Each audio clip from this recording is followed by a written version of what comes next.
Welcome, everybody, to the Journeymen Lounge podcast.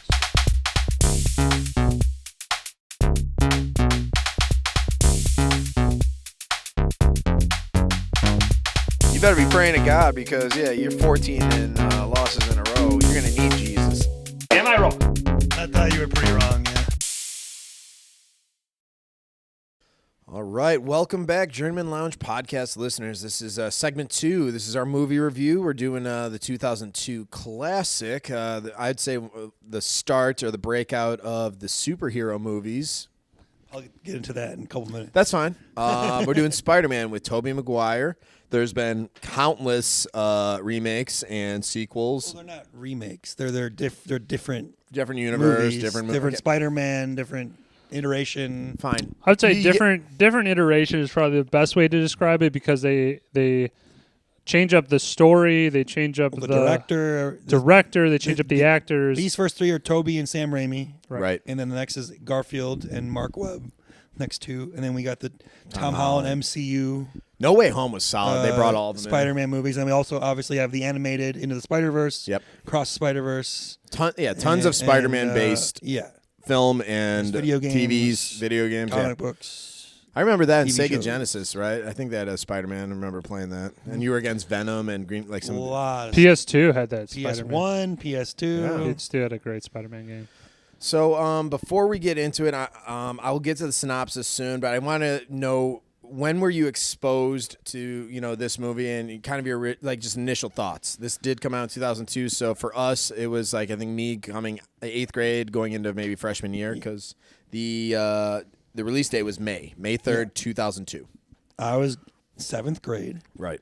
And Spider-Man was and is still either tied or I'd say like 1B of my favorite superheroes. Batman's probably 1A. Sure. But they're like pretty equal or close. S tier. So I was extremely excited to see this movie. I don't know, Bobby, you had said, I kind of want to get into it. You had said that this started the thing. I think it did catapult I don't think it. it's, I would say if I could give a brief Sure, go ahead. review. So like, obviously the first in pop culture, big deal, movie-wise, I'm just going to stick to the movies. Mm-hmm. Superman, 1977, right? Or 78. It's Christopher Reeve. Right. Big, huge deal. Made it possible to think that you can make a comic book movie and make money and And you people have would Adam like West it. as That was more there's a TV show. I'm gonna Okay, you're staying cinema only or cinema only. Okay. Then we had the 4 movies. The first one was like really good. The second one's okay, and the rest of them are not so good. Then you got 1999 Batman, Tim Burton. That was a big deal. Again, showed that you could do a darker character, a different character. And then, the subsequent movies that followed didn't do so well. Batman Returns, people didn't like as much, and then Batman Forever and Batman and Robin kind of almost tanked the whole superhero genre, frankly. A little bit, yeah. And then the first iteration of a comeback is actually Blade in 1998. Now, not as popular as Spider-Man. Everyone loves Blade, though. Come on. But Blade is it's a kick-ass movie. It showed again that you could do a serious version of a comic book character, and that it could be possible. And then there was a potential for like. Am I weird that I'm glad that there wasn't a sequel? Like there are sequels. No, I know, but with Wesley Snipes. Oh, there were, yeah. Oh, then Blade 2 and 3. I only saw the original. Sorry. Blade 2 is awesome. Anyway. All right, we'll get to it. And then so Blade is kind of like the initial like resurgence of superhero movies, and then X-Men came out 2 years later. The first X-Men 2000, and that was like a bigger success. With characters that are fairly popular, but not as popular as Spider-Man or Batman or Superman. But Sure. like, so that was kind of like, I would say like Blade, let's say, like knocked on the door, right? Mm-hmm. And then X-Men kind of cracked it open. And then when Spider-Man came out, it blew it off. Yeah, it kicked the hinges off. It was a huge success. The first movie to make over $100 million. I have that as my stats. Oh, damn, you already got to it. All right. It was a huge deal, huge character. And like, you get the perfect director, Sam Raimi, and they just did everything, I think awesome and well. And so I, growing up, was a huge fan of the Spider-Man cartoon show. I was that Same. one, and Batman Agreed. the animated series and X-Men are all my Dude, favorite. animated series for Batman, So, top tier. everything that was coming out, I was like the perfect age, perfect demographic. They were making this for me. I was 12 when this came out, so it blew my mind. I when gotta saw go this in see the theater. Blade sequels now It was because awesome. I love Blade. Jesus Christ, Spider-Man Bobby. came out. You were 12. Yeah, 2002, 13, 12. Yeah, it would have been. I was going to turn 13. Okay. Yeah. May of 02. Dude, thank you for informing me because I only saw Blade the original. I didn't realize they made sequels. Yeah, Blade so. 2 is cool. Blade 3 is not good. All right, so I'll check out maybe Blade 2. They're all pretty good. Blade 3 is not good. They're pretty good. What did I say? I didn't say they're great. All right, say it back was to fucking Spider-Man. There we Shawshank go. over here. No, I just want to interject on the That was a good timeline. run-through. I The appreciate timeline it. of like movie You're right, superhero movies like coming out and the waxing and waning of popularity. I think the '90s, like mid '90s, Helter kind of had a Skelter, problem yeah. with like cinema was at its peak Right. of our generation, where it's just like. 94, like that's clearly. I think it One was of the best 94. years It's just of- like right one of the Yeah, most awesome. Yeah, sure. ridiculous years of 94, movies coming out, 99, yeah. and I think superhero movies kind of fell to the wayside. And then Yeah, I don't know if it's fell by the wayside. I would just say like I don't think they had better competition. They didn't make them the right way yet. They didn't they didn't take the material always seriously, and they were kind of going, oh, this is for kids. Let's make toys, and like that's the important part, not story, not even like the commercial the grab, way that yeah. it looked necessarily. Sure. Like once they said Batman Forever and Batman and Robin really brought it down, but like. Blade came back and X-Men, it was like, oh, they're taking it more seriously. But like kids can also not Blade, but X-Men, kids can enjoy X-Men. Right.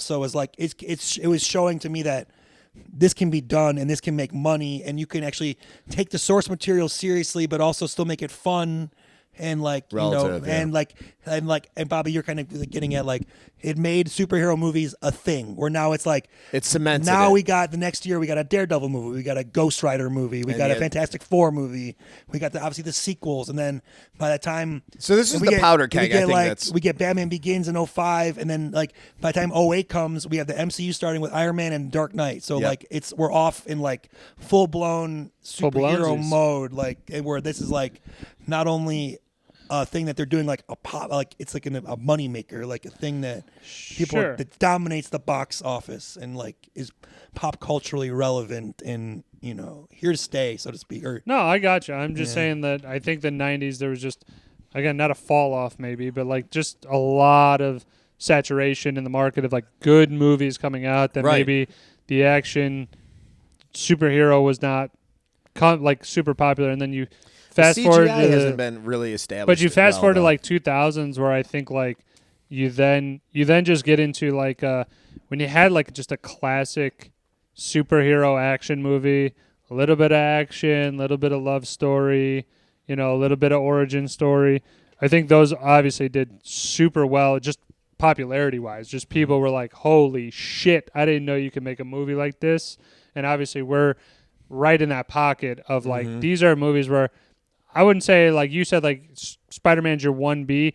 It's hard for me to classify like my tip-top guy versus for me, it's because I grew up watching the cartoon Saturday morning cartoons. Batman the animated series, Sure. Batman was was a staple, and amazing. it's still one of the best. Sure. Yep. Spider-Man the animated series, pretty damn good in its own In right. its own right, yeah. Not as good as Batman series, Batman wins. but just below. It's very good, and and then X-Men also, and the same thing. Yeah. Did a great those job. are the yeah. X-Men was three big. cartoons I grew up on, and those are also.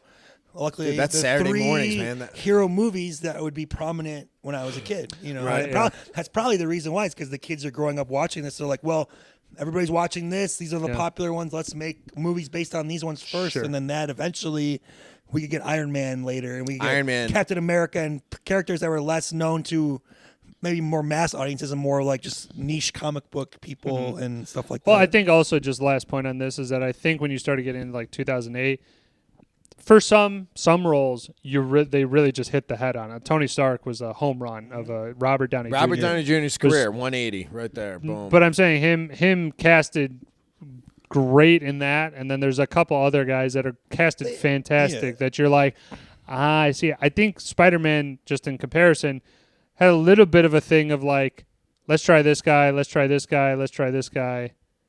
Like Well, it's a money-making machine, think- so like let's just I input. think we're gonna get into our specific Spider-Mans that we like and why we like them. Yeah, we will a get to little that. bit, That's a but topic, yeah. I would say they all have different things that they're good at and Sure. not good at. Okay, I of agree. the character of Spider-Man and Peter Parker, and you said they're like different.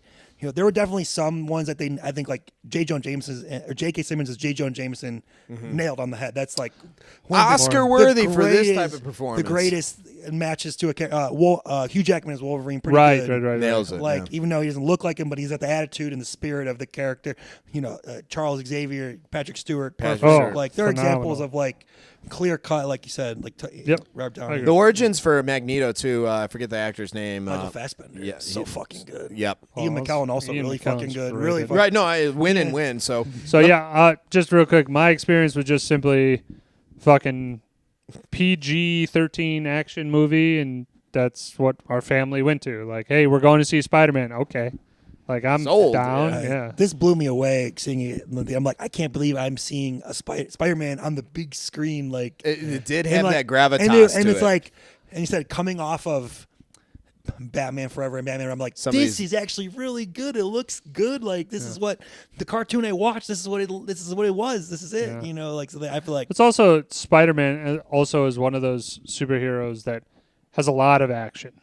Web slinging and web swinging and and Spider-Man I think is among him and Batman like the best rogues galleries of villains. Where like he's just like a deep stable of villains to go against, and like one of the more relatable characters that you can like just like feel for, and like you want him to Peter win. Parker. Right. Yeah, exactly. Like, Peter Parker. he has dealing with loss and trying to become a man, and like just I think it taking on works, a lot of different types really of well. responsibilities and stress. So let me go through the budget and ticket sales, then I'm going to go through the synopsis. Spoiler alert, but it's like, 30 years old at this point, or 25? Going on 25? 24, going on 25 next year. There we go. So budget and ticket sales. This had actually a pretty strong budget, 139 million budget with box office sales of 826 million worldwide, 430 million domestic, making over 114 million in its opening weekend. That's by Columbia Pictures, Marvel Enterprises, and Laura Kiskin Productions. Release date was May 3rd, 2002, as already mentioned, directed by Sam Raimi. Moving on, music and composition by Danny Elfman. Runtime is 2 hours, 1 minute, and the film locations is Los Angeles at Sony Studios, and then 8839 69th Road in Forest Hills, Queens. That's Aunt May's house, and then the Natural History Museum of Los Angeles County. That's the Science Lab, and Greystone Mansion in Beverly Hills for Osborne Interior. So I found that pretty cool. Certain film locations, and then. Sure.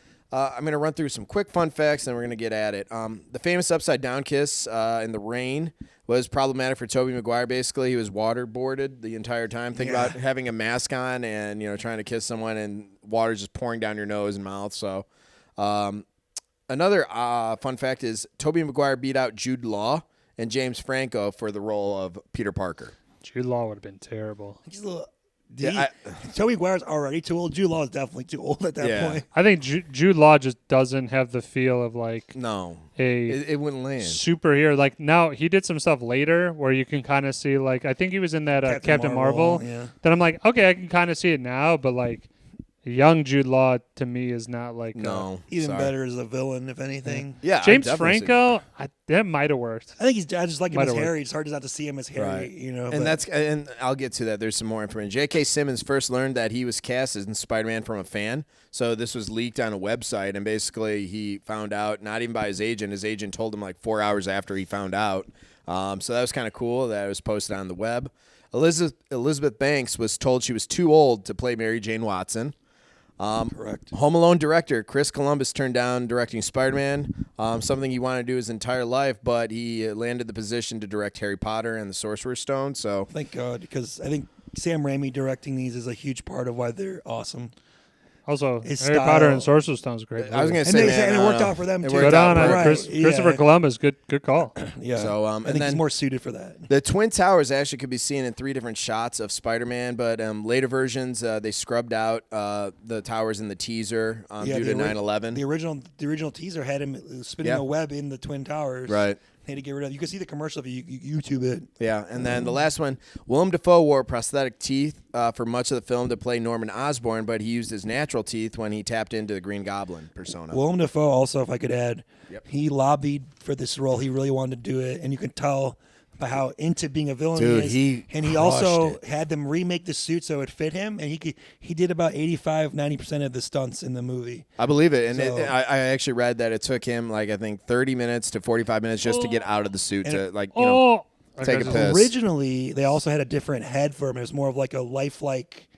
You can again YouTube this. I'll have to check it not out. like you can have like the Power Rangers mask kind of in this movie. It was more of like the real like Green Goblin has like a kind of just like a hood and his like natural green face, and it looks fucking kind of sick. I'm not gonna lie. I'll have to check it out. I don't know like if it would have worked in the movie because of the technology at the time, but if they could have, it could have been pretty cool. Like I said, 2002 CGI was still in its infancy. I think that there was obviously some growth and development, but it wasn't solid. I think yet. it was the time where it was an overuse of CGI, and there were good CGI and bad CGI. This one, For example, this one was, I think, It's pretty mixed- good for the mixed most bag, part. mixed I'd bag. say mixed But, bag. like, Thank you. Bad CGI, let's just say The Mummy Returns, The Scorpion Yes, King. horrible. That's like the bottom of the barrel, like at the time. There's stuff like that. So was dog it's shit, not yeah. that bad, but they could be better for sure. All right, let me run through the synopsis real quick, and then we'll get into the casting Spider-Man. casting characters and then scenes. But the origin: Peter Parker is bitten at a genetics lab, developing superhuman strength, agility, and the ability to like cling to walls, shoot organic webs.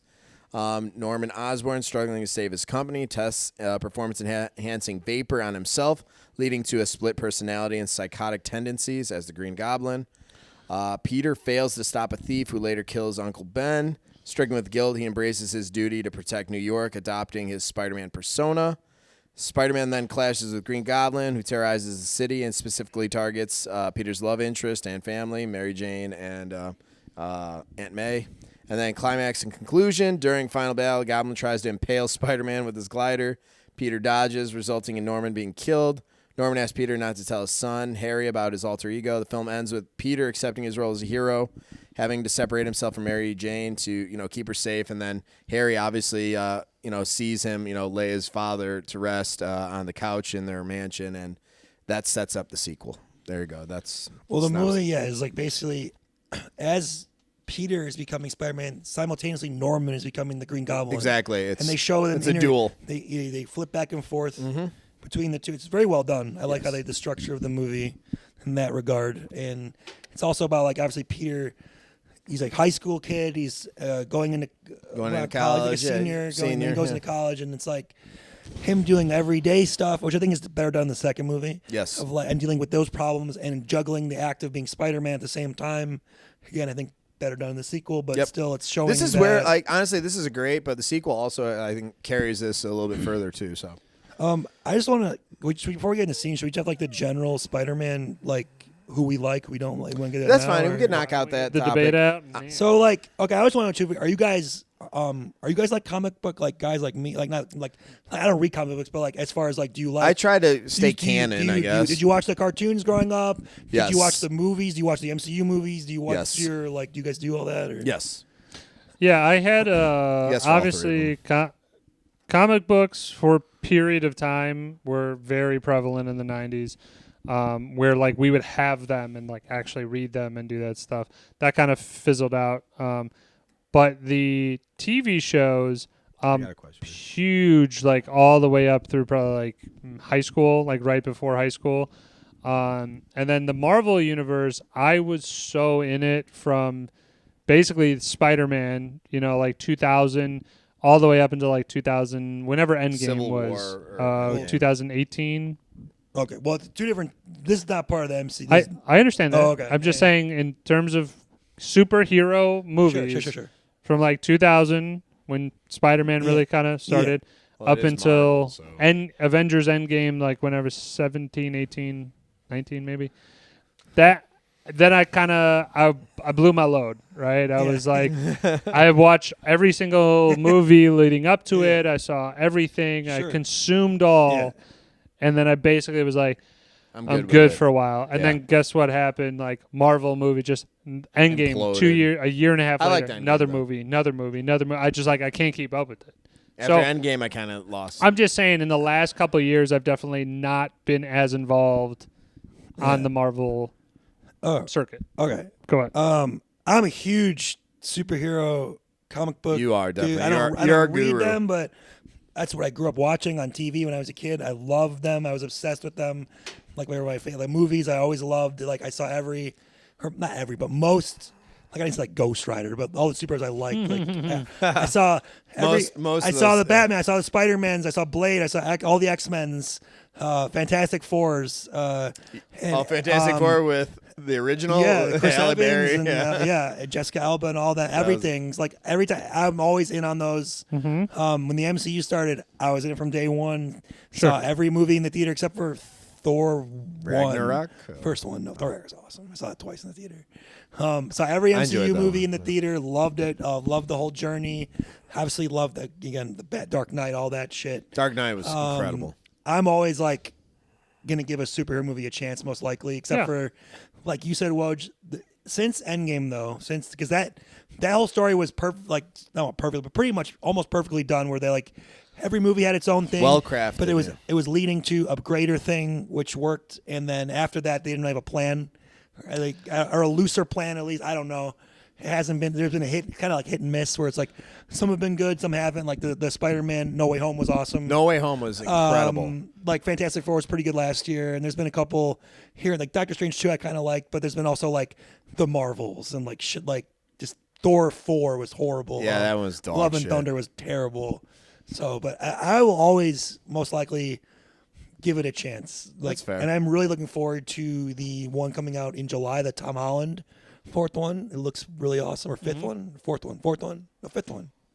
Fourth one. I can't remember. Anyway. I mean, how many times are you going to go back and forth? Let's just say it's the fourth one and move on. Yeah. All right, so but the question begs the question: what is your favorite Spider-Man? Toby, you got Garfield, or Tom Holland? I think I believe. I think the best representation of the character of Spider-Man is probably Tom Holland. I think that Peter Parker and Spider-Man, both parts of his personality, It's the flip side of that coin. are both like I think probably the best overall represented well. The problem with Tom Holland's Spider-Man though is he doesn't have a typical Spider-Man movie. Like all his are MCU movies, and they're all like that's fair. serving the greater part of those movies. And he doesn't have like just like He's not the main like, star. Well, he is, but like. There's not like a New York City like we have this one movie where he's flying through the city, and the first one he's in the suburbs, right? In Homecoming. Right. Second one they go to Europe. So he's not Right. there either. And the third one is awesome, but that's more awesome because we get Garfield and Tobey Maguire coming back for the multiverse thing. No Way Home, So we yeah. don't really get like a typical like Sam Raimi Spider-Man movies where you get like number 1, 2, and 3 where he's just doing everyday Spider-Man things in the city, kind of living his life. Like it's just different. So we don't get that full representation. Now I'll probably always like Tobey the best because I grew up with Tobey. Same. Sure. I will say though, I think his Spider-Man is lacking sometimes. Like when he's in the suit, I think he's better when he's Peter mostly, especially at least in the first 2 movies. Maybe not the third one so much, but the third one is kind of a mess in general. And that Garfield, his movies suck. And I don't think it's necessarily his fault. Tell me how you really Tell me feel. how you really Well, exactly. I don't think his Peter Parker was very good. I think his Spider-Man's better than his Peter Parker in those movies, but I think I can understand. I think that. they got the character. They kind of like tried to mess with it and make it Sure. different, and it didn't work for me. However, when all 3 of them are in No Way Home, Dude, one of my I favorite think movies. Andrew Garfield is the best of all of them. Interesting. So I think if he got another chance to make another movie with a different director and a better, not Sony like Right. like Marvel or Disney or whatever, I think he could have the best one of them all. So that's my. I like that interpretation. Overall- Garfield and No Way Home. Obviously, Tobey Maguire. I think when he stops the Green Goblin again instead of like killing him, like dude, I was like my heart like fucking. Some of the Toby's lines when he's in the suit are kind of forced and dull. I don't know, a little bit like not like as quippy or. But Dude, No Way Home. I think really, dude, home run. Yeah. Absolute fucking nail. But I think those are my opinions on all 3 of them. I think they all do a good job though. So I don't like the Amazing Spider-Man movies from Andrew Garfield. Not his fault though. I don't think. Agreed. Toby's always been my guy. He'll continue to be my guy. Like I said, No Way Home with all 3 of them. I think you bring up a good point. I think Garfield, honestly, out of all 3 of them, Tom Holland is the weakest Spider-Man performance in that movie specifically. And it shocked me too. Like I went to that movie like thinking like maybe they'll be in it, maybe they won't, and then being like he's gonna be the worst one of them, and then like walked away from it being like, if I could get a sequel, one of them, I want Andrew and Willem Garfield. Dafoe came back for that. Yeah, That was so- incredible. So This, like I said, this is the starting point of all of it. But Woj, your thoughts on your favorite Spider-Man? Yeah, I mean, I think there's a little bit of similarity of like Toby's my guy. He's the guy you grew up with, and then I kind of watched this back again, and I was like, Was it nostalgia, like kind rose-colored of. glass? No, I'm just like, I think I just didn't remember it very well because it's never been Andrew Garfield. Like, just for whatever reason, he's Movie never. sucked. It's not that though. Right. It's just I mean, simply it's that directing on that one. I think it just maybe missed the mark with me of like maybe not in my Spider-Man phase or being like really enthused about another Spider-Man movie coming out. Maybe I had a little bit of hate in my heart about you're not getting Toby back. hate. What the fuck? Yeah. Like, Well, you know. I mean, I was Maybe that's- I was excited, but then when I saw it, I remember it being like, "What is this?" I was just thinking like, he's too good looking, he's too cocky to be Peter. He's skateboarding. The whole thing was. But I just think that Andrew Garfield was never it. Then Tom Holland comes into the picture, and I think for me there was just a quick, like real quick, like this is not it's not made for me, but I think he embodies the best, to me, the best at least overall of like looks like Peter Parker, sounds like Peter Parker, And kind of Spider-Man. has a demeanor that I would expect Peter Parker to do. Tobey Maguire, at least in the first one, very meek, very like, I don't know who I am. That's fine. That's true to the Kinda on movie. par, yeah. Second, he's starting to get more confidence. And then the third, it's got that stupid fucking Right? like, emo. I am hey girl, like, that yeah. scene And then is- it's like, you overshot it. But I'm just You saying, over- like, I think Tom Holland does the best part of like, you kind of see throughout his movies now that like, he's growing up, and like he will get there eventually to be a Spider-Man that's like, I am absolutely like the man. I know like right and wrong, good and bad. By the way, I'm super excited now for this new Tom Holland movie because he's finally out of the Tony MCU. Stark like Shadow. making his suits, and now he's like, I'm alone. I'm in New York. Like this is gonna be, I think, a more typical Spider-Man like movie that we've been wanting from Sure. him, where it's like not the bells and whistles of everything. Right. Like know, like which- the Hangover version Not- of like not- the influence. Not I that I get. don't think that's bad. Like I think it was a different version that we like got to see that was unique to the MCU. Sure. I'm glad we're gonna get to hopefully see a more normal kind of like what we're used to seeing from Spider-Man, the character, and Peter Parker, whereas like he's struggling more and every day, and in New York City, and like just like being your neighborhood Spider-Man, right? Right. Not your Avenger Spider-Man, and Right. like, which again was cool. It's his own thing, but I'm happy to see that he's gonna get it. I'm like, they're doing this movie. I like that you mentioned. I think Tom Holland in as his role as Spider-Man plays Peter Parker the best in terms of like canon and who he is as a person, and He actually looks young. he it makes sense. Like I said, I grew up with Toby, so it's a special place called nostalgia. Yeah. I'll put that first. But Also, cool part about one thing about Tom Holland, he actually does like most of the stunts with the flipping and all that shit too. Right. That adds to him being a great right, Spider-Man. no, exactly. I got much love for Tom Holland, Yeah. and like I said, I think he does true to the character himself. I'm gonna just run through the cast and characters real quick, and then we're gonna get to scenes. We have some table reads. Let me just plummet through this. Tobey Maguire, Peter Parker, Spider-Man, Kirsten Dunst, Mary Jane Watson, Willem Dafoe is Norman Osborn, Green Goblin, James Franco is Harry Osborn, Cliff Robertson, Ben Parker, Rosemary Harris, Mary Parker, J.K. Simmons, May, typo. J.K. Simmons, J. Jonah Jameson, Joe I'm going to pronounce that. Manganiello. Joe Manganiello. Joe Manganiello is Flash Thompson. Yeah.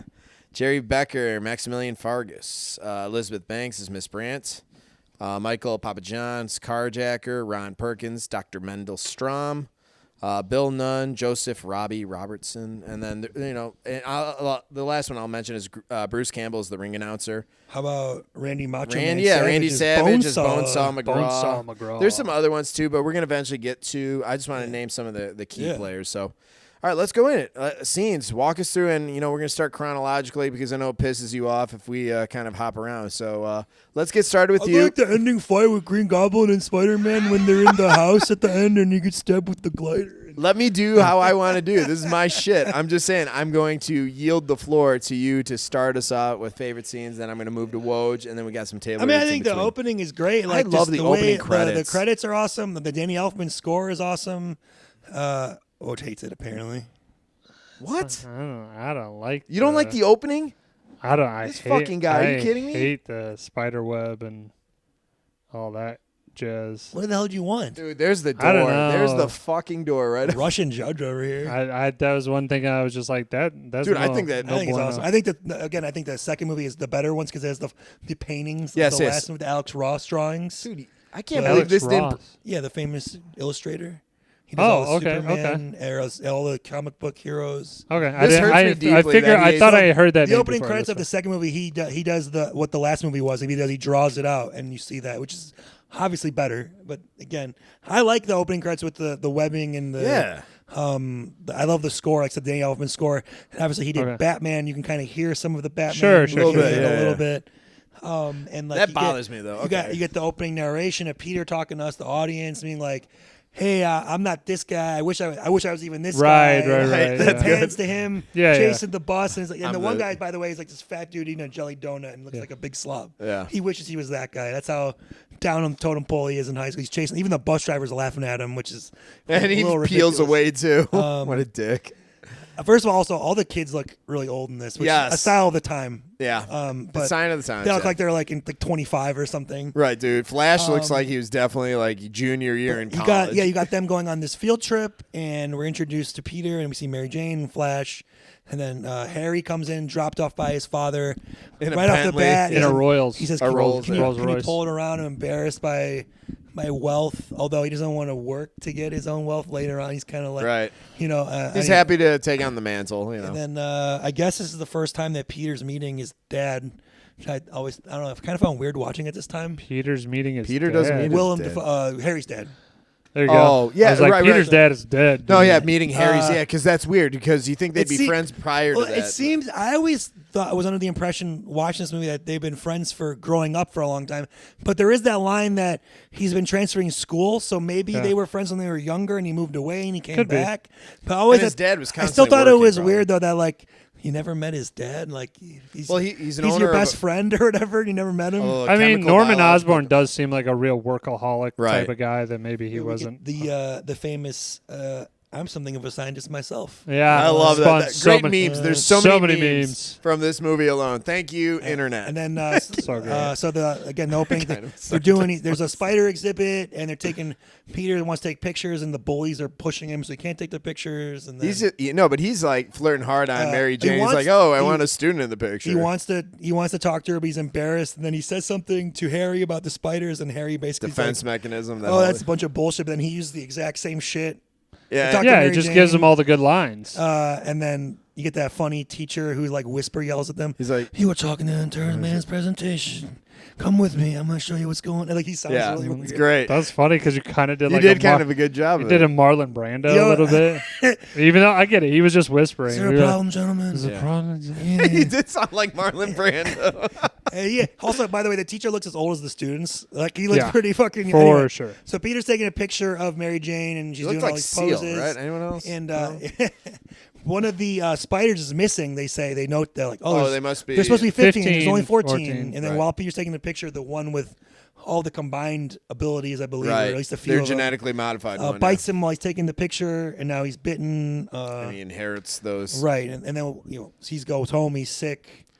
And then by tomorrow, the next morning, we also got that mixed in with Norman has the board meeting, and They said with we're the selling. with the army. No, not yet. He's with the army guys. And they're like, well, this thing better work, and he's like, all our scientists approve it except for this one doctor. And he's like, well, what is the one doctor thing? He's like, we got have to go back to formula. Back to formula, and then Yeah, out of 15 thi- trials. This yeah. drives Norman to do the experiment on himself, right. which is like inhaling this weird Vapor toxin. vapor gas, yeah. and then they're kind of like mixed. They kind of alternate. But between- basically, he goes like 15 times strength for like human. well, it increases your strength, but also your insanity. And Well, no, your mental your rage. like, acuities.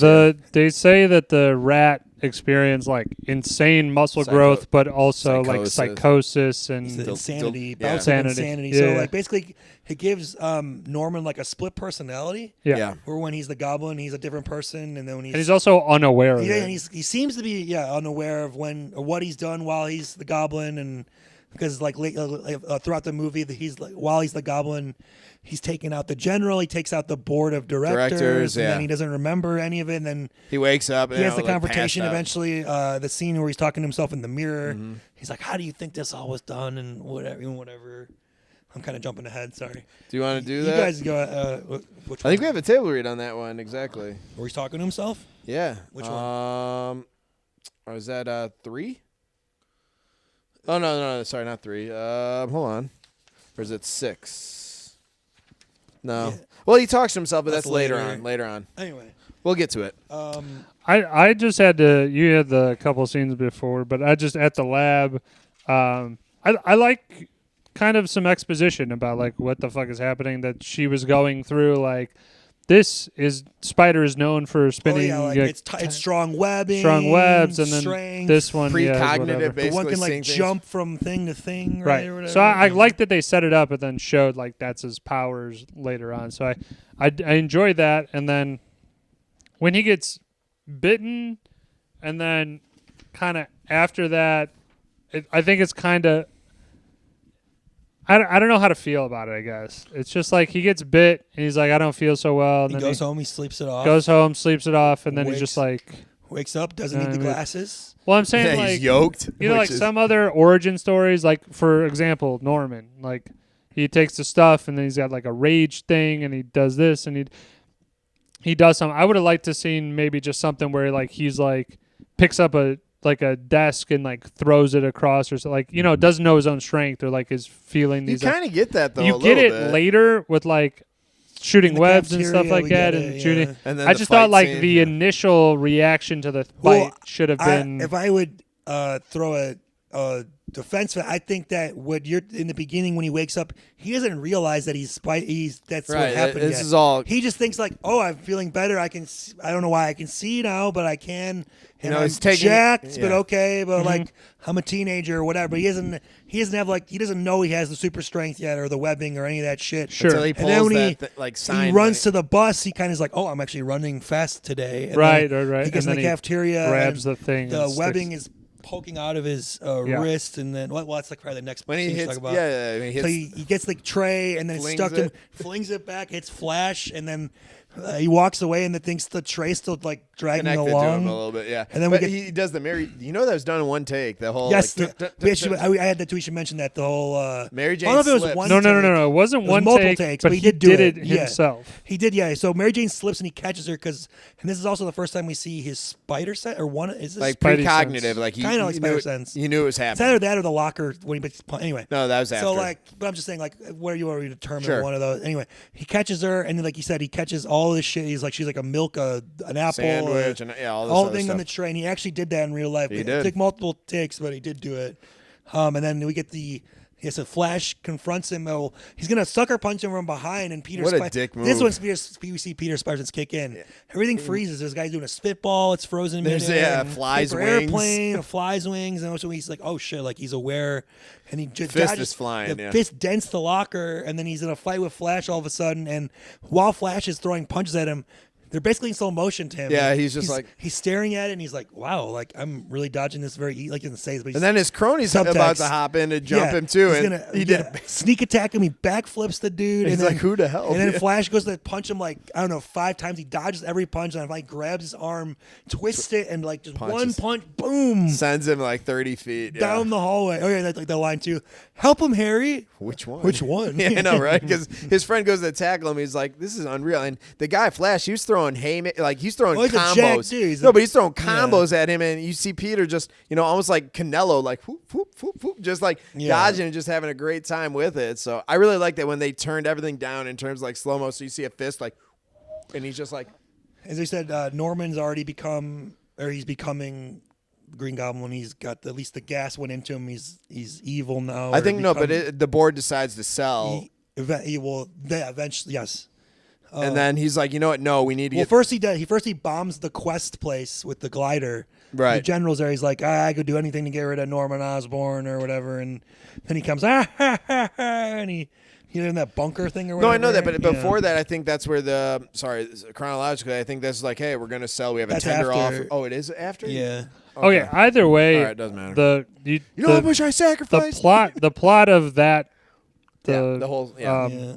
government contract. Normcorp, what is it called? Osborne? Oscorp. Oscorp. That was a Normcorp. Norm. That was a disgusting goal, by the way. Yeah. Watch that replay.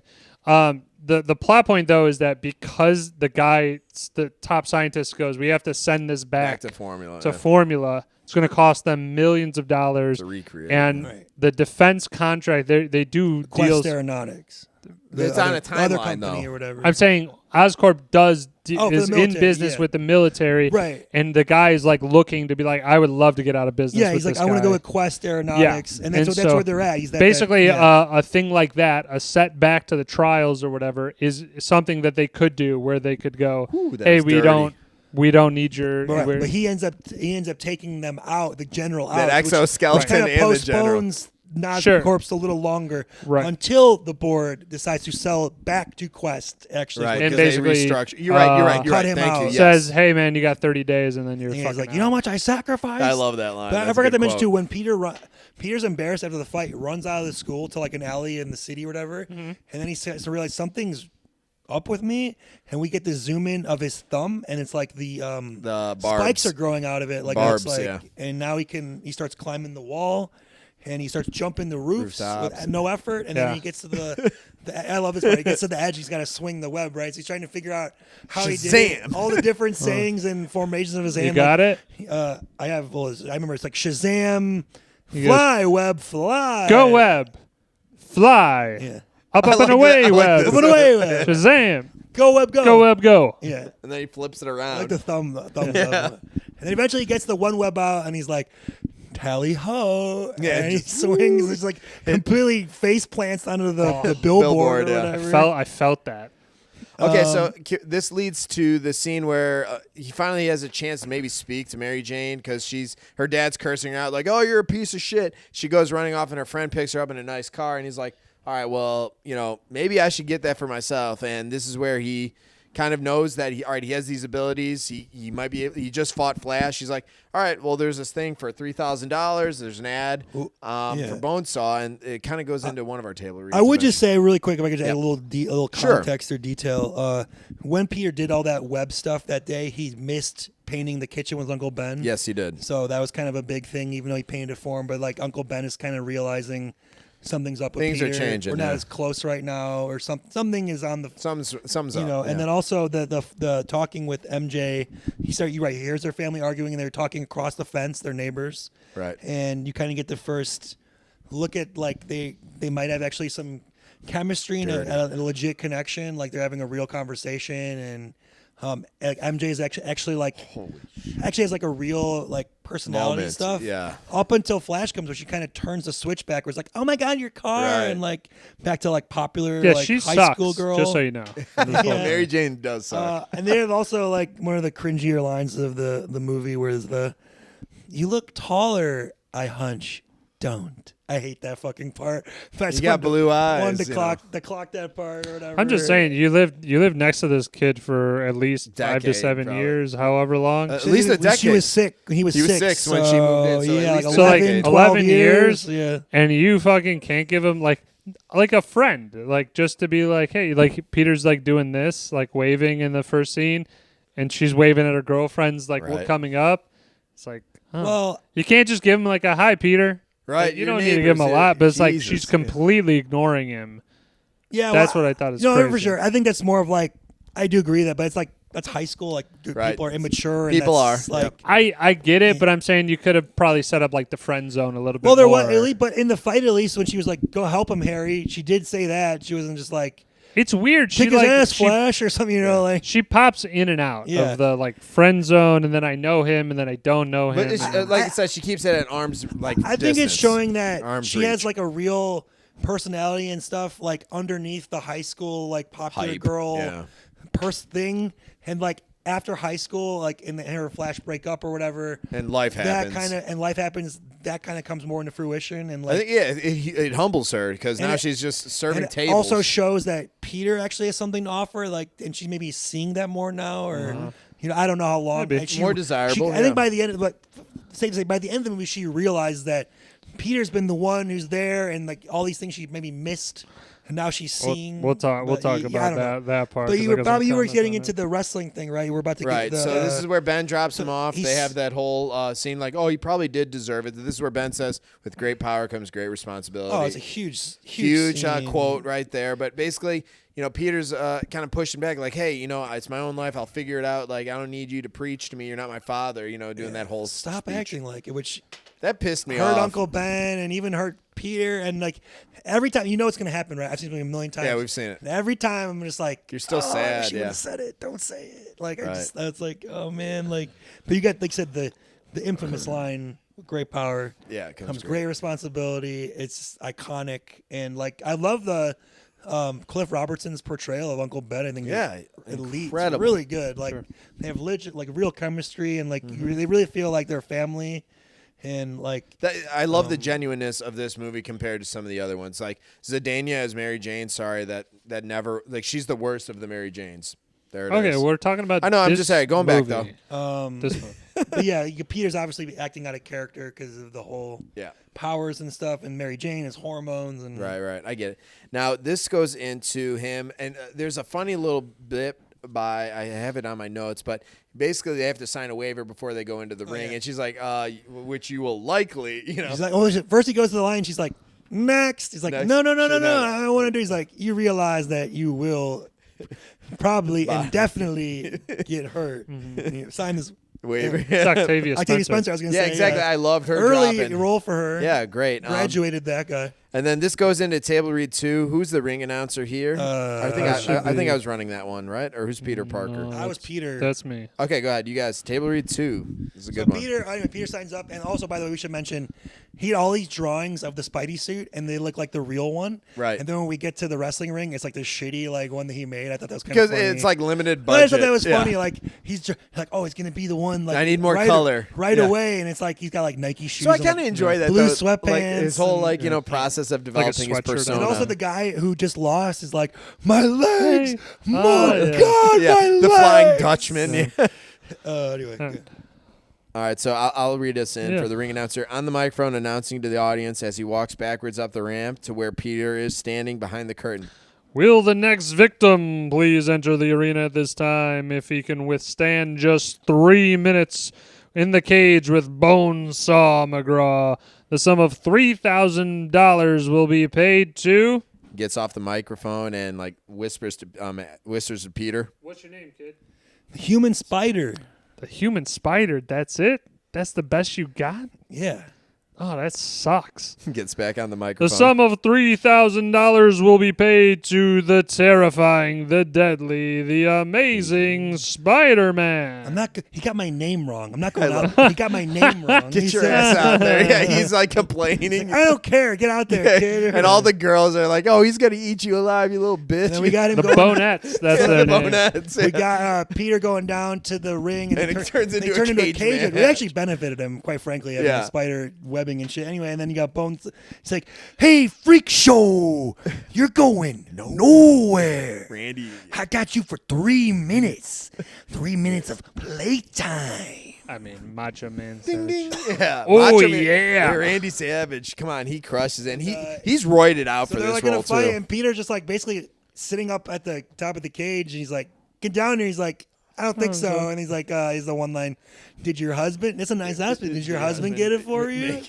And then he finally, Dude, then he ends up whooping his ass. Yeah, I then- Takes a love he it. chair. gets a to- chair to the back, and then he gets he's about to use the crowbar, right? And Peter, Yeah, crowbar. Jesus Christ, you're gonna Well, kill I mean, him. what I'm saying though is that again, it's supposed to be wrestling, right? but then Peter kicks him 18 times. he's in the ground. Then he does a roll flip. like a back, Right. yeah, like Kick, it yeah. springs up or whatever. Yeah, and then he throws him into it. And if you catch it, I don't think it's Macho Man doing his own stunts and that, but You're whoever right. he hits the ropes, the guy lands on his head. Yes, he does. And then he falls down, and I'm like, I don't think that guy's doing all right. So like Peter beats him in less than 3 minutes. Right, it's like 90 seconds Right. and done. So he's like, he's in there, Spider-Man, and then so he Yeah. goes up to this is the So next it's table one. read 5. So he who's goes up. I'm the wrestling money, promoter? So he goes up to the wrestling promoter and he thinks he's gonna get $3 paid grand. out? Right? Yeah, But I'm the carjacker. he actually ends up Yeah, only Peter. getting $100 because the Hey, ring. we'll get right into it. Okay, We got it right here.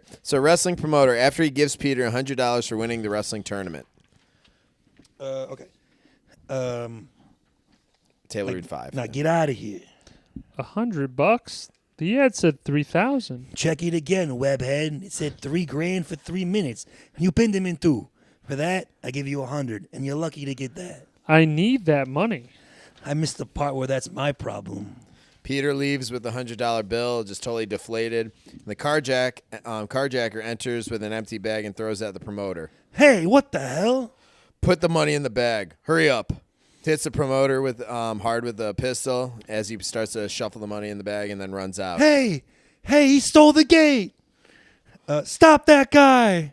Stop him. He's got my money. The carjacker quickly enters the elevator that Peter was about to use. Carjacker to Peter. Thanks. Peter lets him go by. Yeah, he basically- unopposed. Unopposed, yeah. Sidesteps him. Sidesteps. And then wrestling. to the other cops, there you go, wrestling arena What guard. the hell's the matter with you? You let him go. Cut him off. Come off from the lobby. Call the cops. You could have taken that guy apart, and now he's gonna get away with my money. I missed the part where that's my problem. I love that I love line. how it brings it back. Too. Yeah, Exactly. He looks at him, and even he's kind of like smiling, like, okay, like, yeah. there's a huge F you. I missed the part where that's In the my short- First of problem. all, it's like don't short the guy that literally $3 just grand and you made give him $100. Like, even if you gave him $1,000, that would Dude, be 500. I think Peter would have been like, "I'll take 500." Like that's fine. Yeah, or at least cheap 1,000. bastard. Yeah. Um.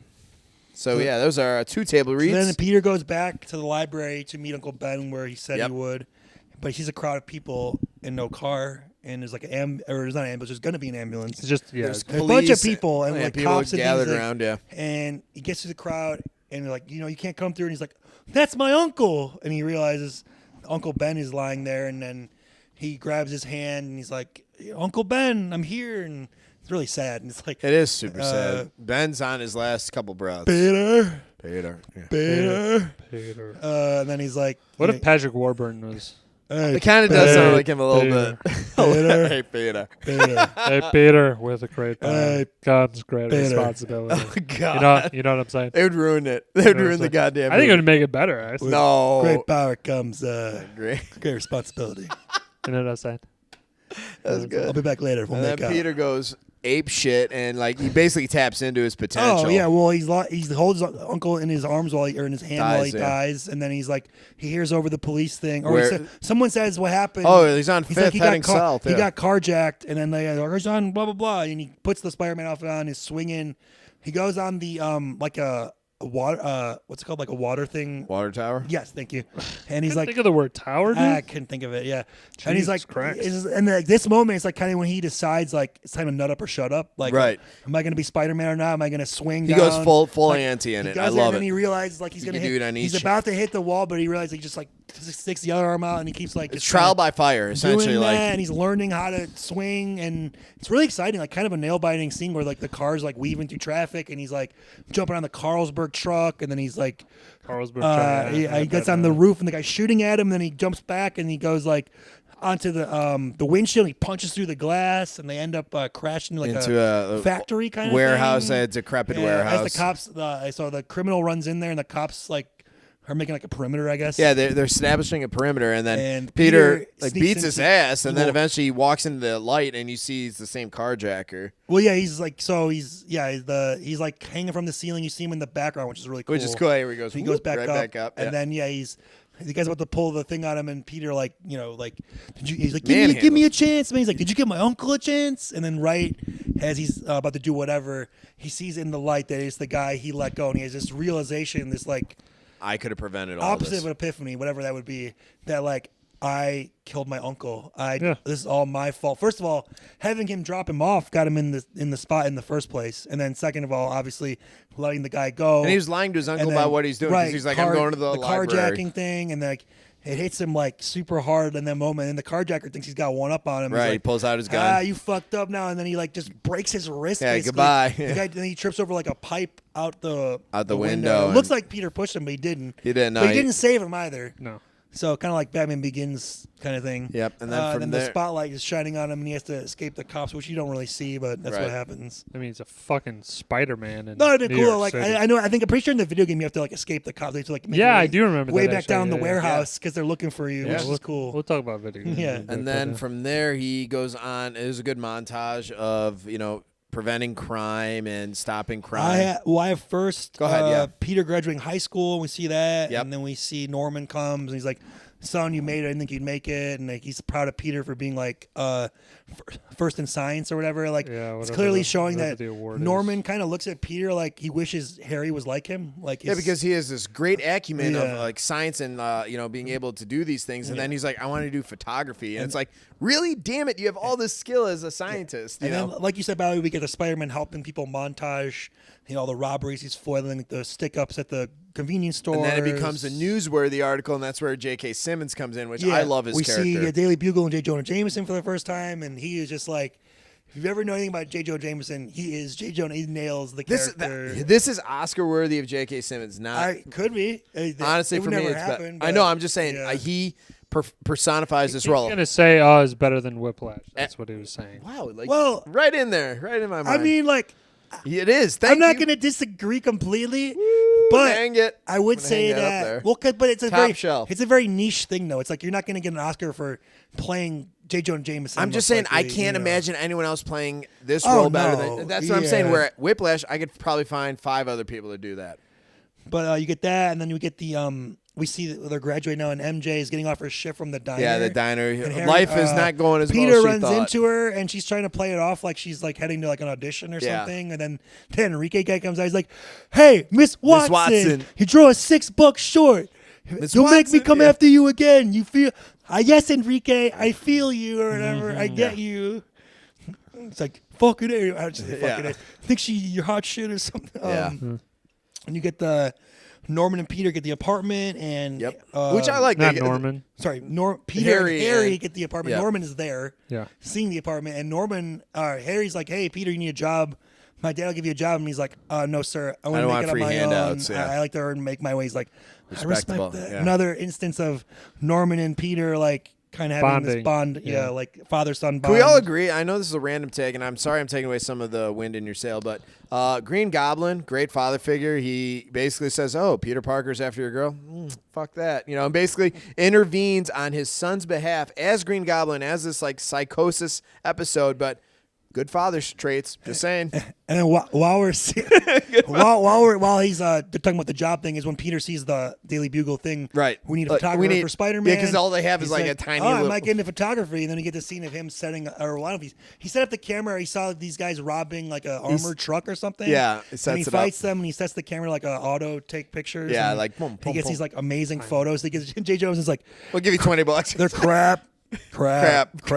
Mega crap. Mega crap. I'll give you $200 for them. And he starts to walk away. He's like, "Hey, Oh, $300. That's a standard freelance fee." And he's like, "I'd like a job." So job? You don't want a job. Freelance.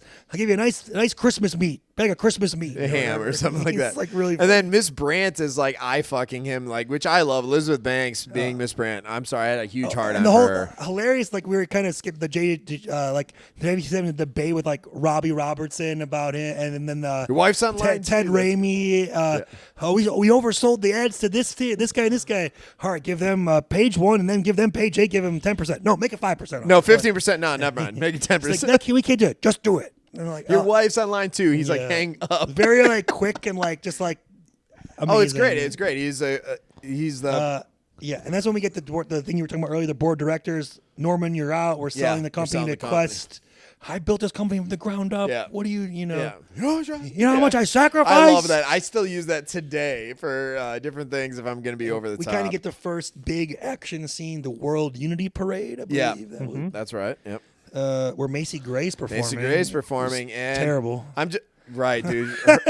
I agree, dude. Her performance sucks. In I don't this. like her in general. I just I like, prefer her in Training Day. Thank you. But we You already get know. so I'll like get to the soundtrack. Harry and MJ, who is in like an Asian-looking dress for some reason. I don't know why. They're up top with the board directors and like, hey, where's my dad? Like, I don't think he's gonna make it. And like, Peter's taking pictures for the bugle down below, and he sees them from up top. And somehow Harry sees Peter from like all the way up All the there. way up there, yeah. And he's like trying to hide that Mary Jane, even though Peter already knows because Mary Jane told him earlier. Oh yeah, so then Peter refused to tell Peter. Peter refused to tell Harry Peter. refused to tell Peter that M and They're MJ starting to date, were yeah. dating because Peter's loved MJ his whole life, so he's kind of Right. like being a shitty friend, quite frankly. Yeah, right. Dick move. Anyway, and then that's when we see the Goblin coming from the background of Times Square, and you're like, ah, ha, ha. Yeah, they all think And, it's part of like the they think it's like part of the show. And yeah. Peter again, Spidey sense is kicking in. He like, realizes oh. something is up. And that's when he bombs the base of the tower thing. Right, and And that MJ's gonna fall, the- and then the balcony he starts has to the crumble. vaporizing grenade, which turns him into all his skeletons. yeah, that's the board CGI, which directors. looks like- not great. nah, dog shit. And then that's when Peter saves the two bystanders. He yanks Yeah, them. yanks.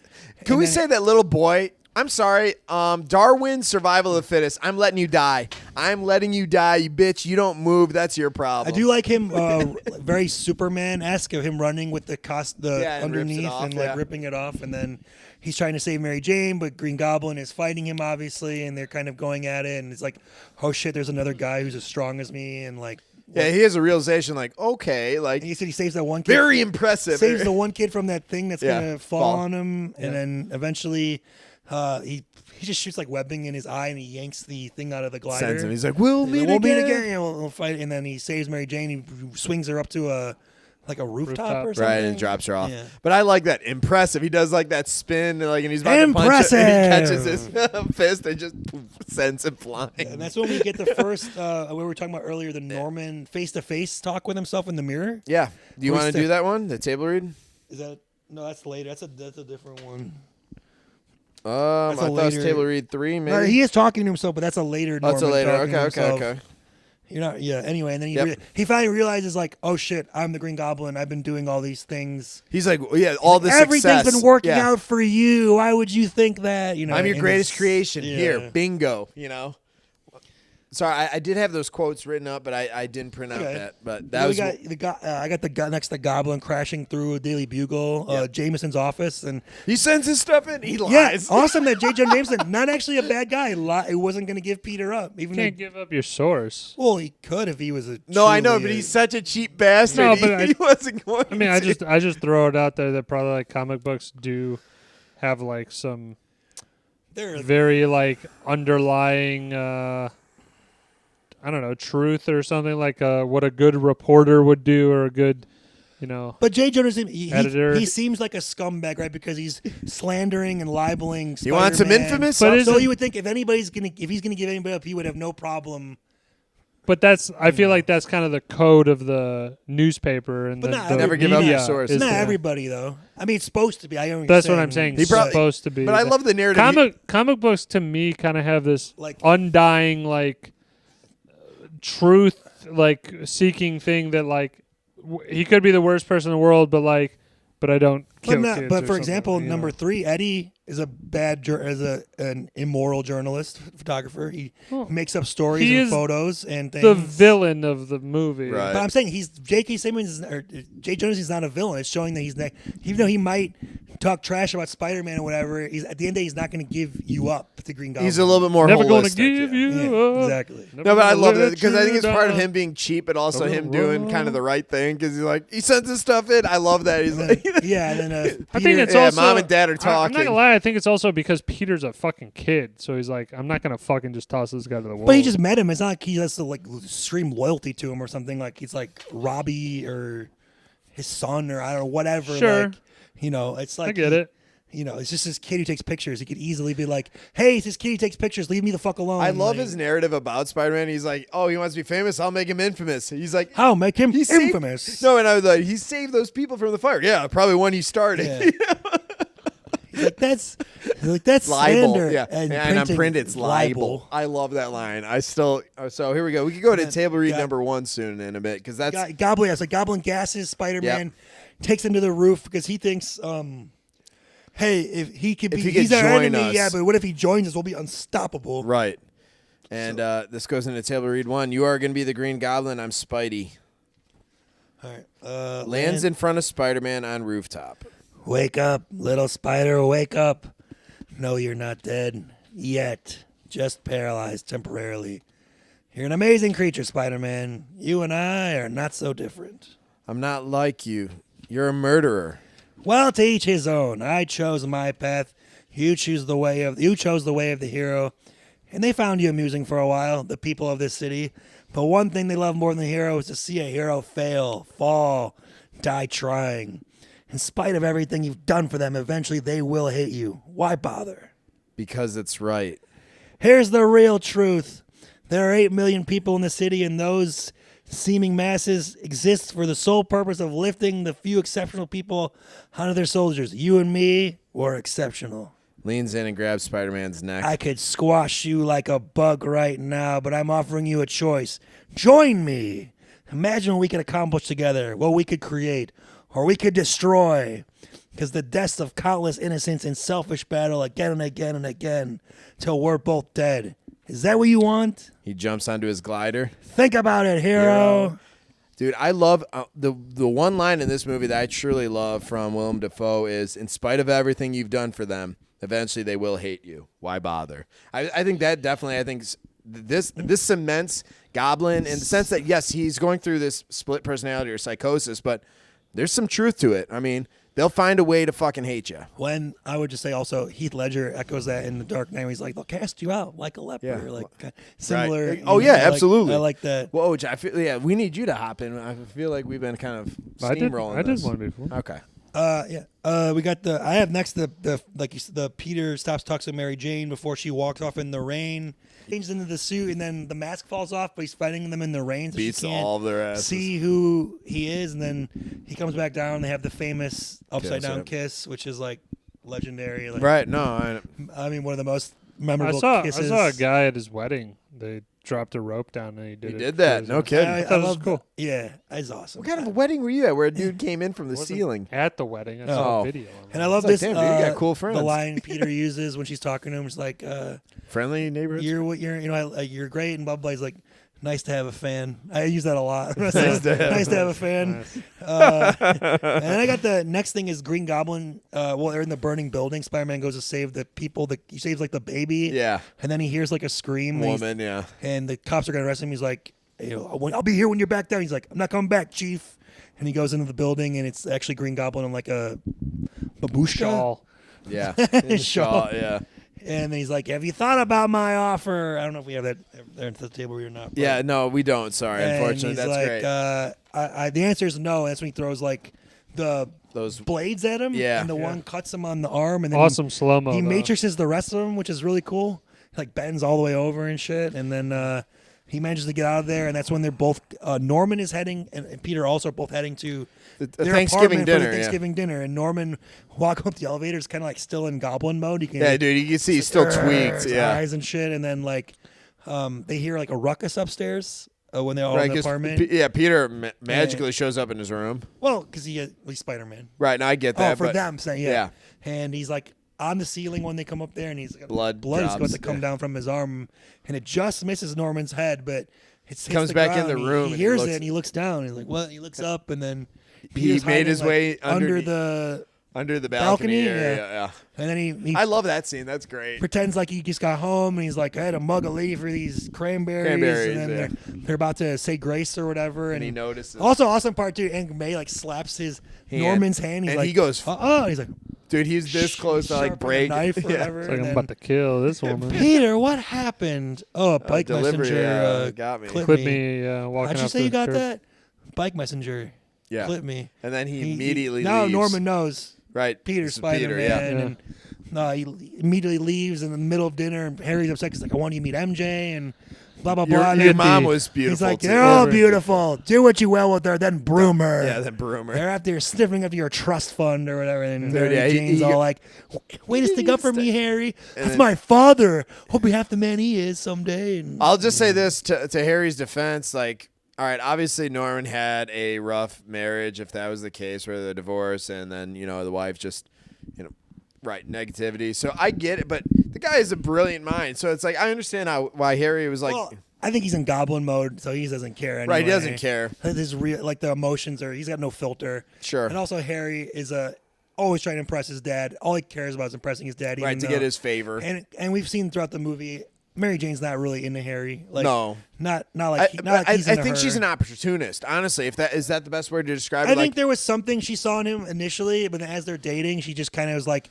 just in it because she has nothing else going. And yeah, but she also has all of what her needs would be in terms of like high class society. Throughout the movie, she's falling in love with Spider-Man, right. And then later on, Peter. During Aunt May's hospital stay. But this goes to table read 6 because at this point, Green Goblin knows who Peter Parker is and Spider-Man. So I think this is your monologue. You're going to do both. So good luck. Well, no, I think this is first. Actually, you have the number 4, which is Aunt May's doing the prayer. And No. Okay, we can do 4. Yeah, let's do 4. 4 is yeah, first. let's do 4 and then 6. Let's do 4 and then 6. Like, who's Aunt May? I'll do Aunt May. So anyway, she's praying. This is after Norman has realized Peter is Spider-Man after the dinner, so he's trying to take apart his life. Right, he's gonna create some cracks for him to basically show up. On her knees and bed. She's on her knees praying it right before night, and lead us not in temptation, but deliver us. Green Goblin explosion, burst through the window, open. Fire everywhere. Aunt May, deliver us, finish it from evil. And he has the yellow eyes, and it is just menacing. It's like, you really like doing the Goblin. Oh, he loves the Goblin. Willem Dafoe's one of the great supervillain performances. What of a all great time. actor! Oh, quite frankly, if he's in this movie, it's nowhere near what it is. Thank you. I love it. Willem Dafoe in this, I think, ratchets it up to at least 2 to 3 levels. Yeah, but then she's in the hospital. She's like, those yellow eyes, those beady eyes. Yeah. My God. She was kind of going in and out of just kind of and that's when we get the Mary Jane love scene a little bit. And Peter talking in the about room. Spider-Man talking about her. And she's like, oh, I'm his photographer, so I mentioned you to him. He's like, what'd you say about me? And then Aunt May's awake, pretending to be asleep. Kind of that's kind of cute. Big Daddy. Yeah. And he's like, oh, what I tell him? He's like, when you're with MJ, you see the man that you want to be and all this stuff, dropping lines and dude, yeah. And you could see her actually looking at Peter, maybe for one of the first, maybe not the first time, but shit, this guy is I might like him, he might be. There's more to him than I guess I haven't really given credit to. And right as they hold hands, and Harry walks in, and he picks up on it right away. And she hasn't returned his calls, so of course, right. That's not looking good. And then, she's like, oh, I haven't seen this happy since Mary Jane was here. You were supposed to be asleep, Aunt May. And that's when Harry goes back to and he's like, oh, yeah, Mary Jane loves Peter, and he's been in love with her since they were. He talks to his father about it. That's when he talks to himself. He's like, we got to take out the heart. Yeah, so that's table read number 6. Here we go. This is your monologue. I'm excited because I've been itching for this. Here we go, buddy. Spider-Man is all but invincible, but Parker, we can destroy him. I can't. Betrayal must not be countenanced. Parker must be educated. What do I do?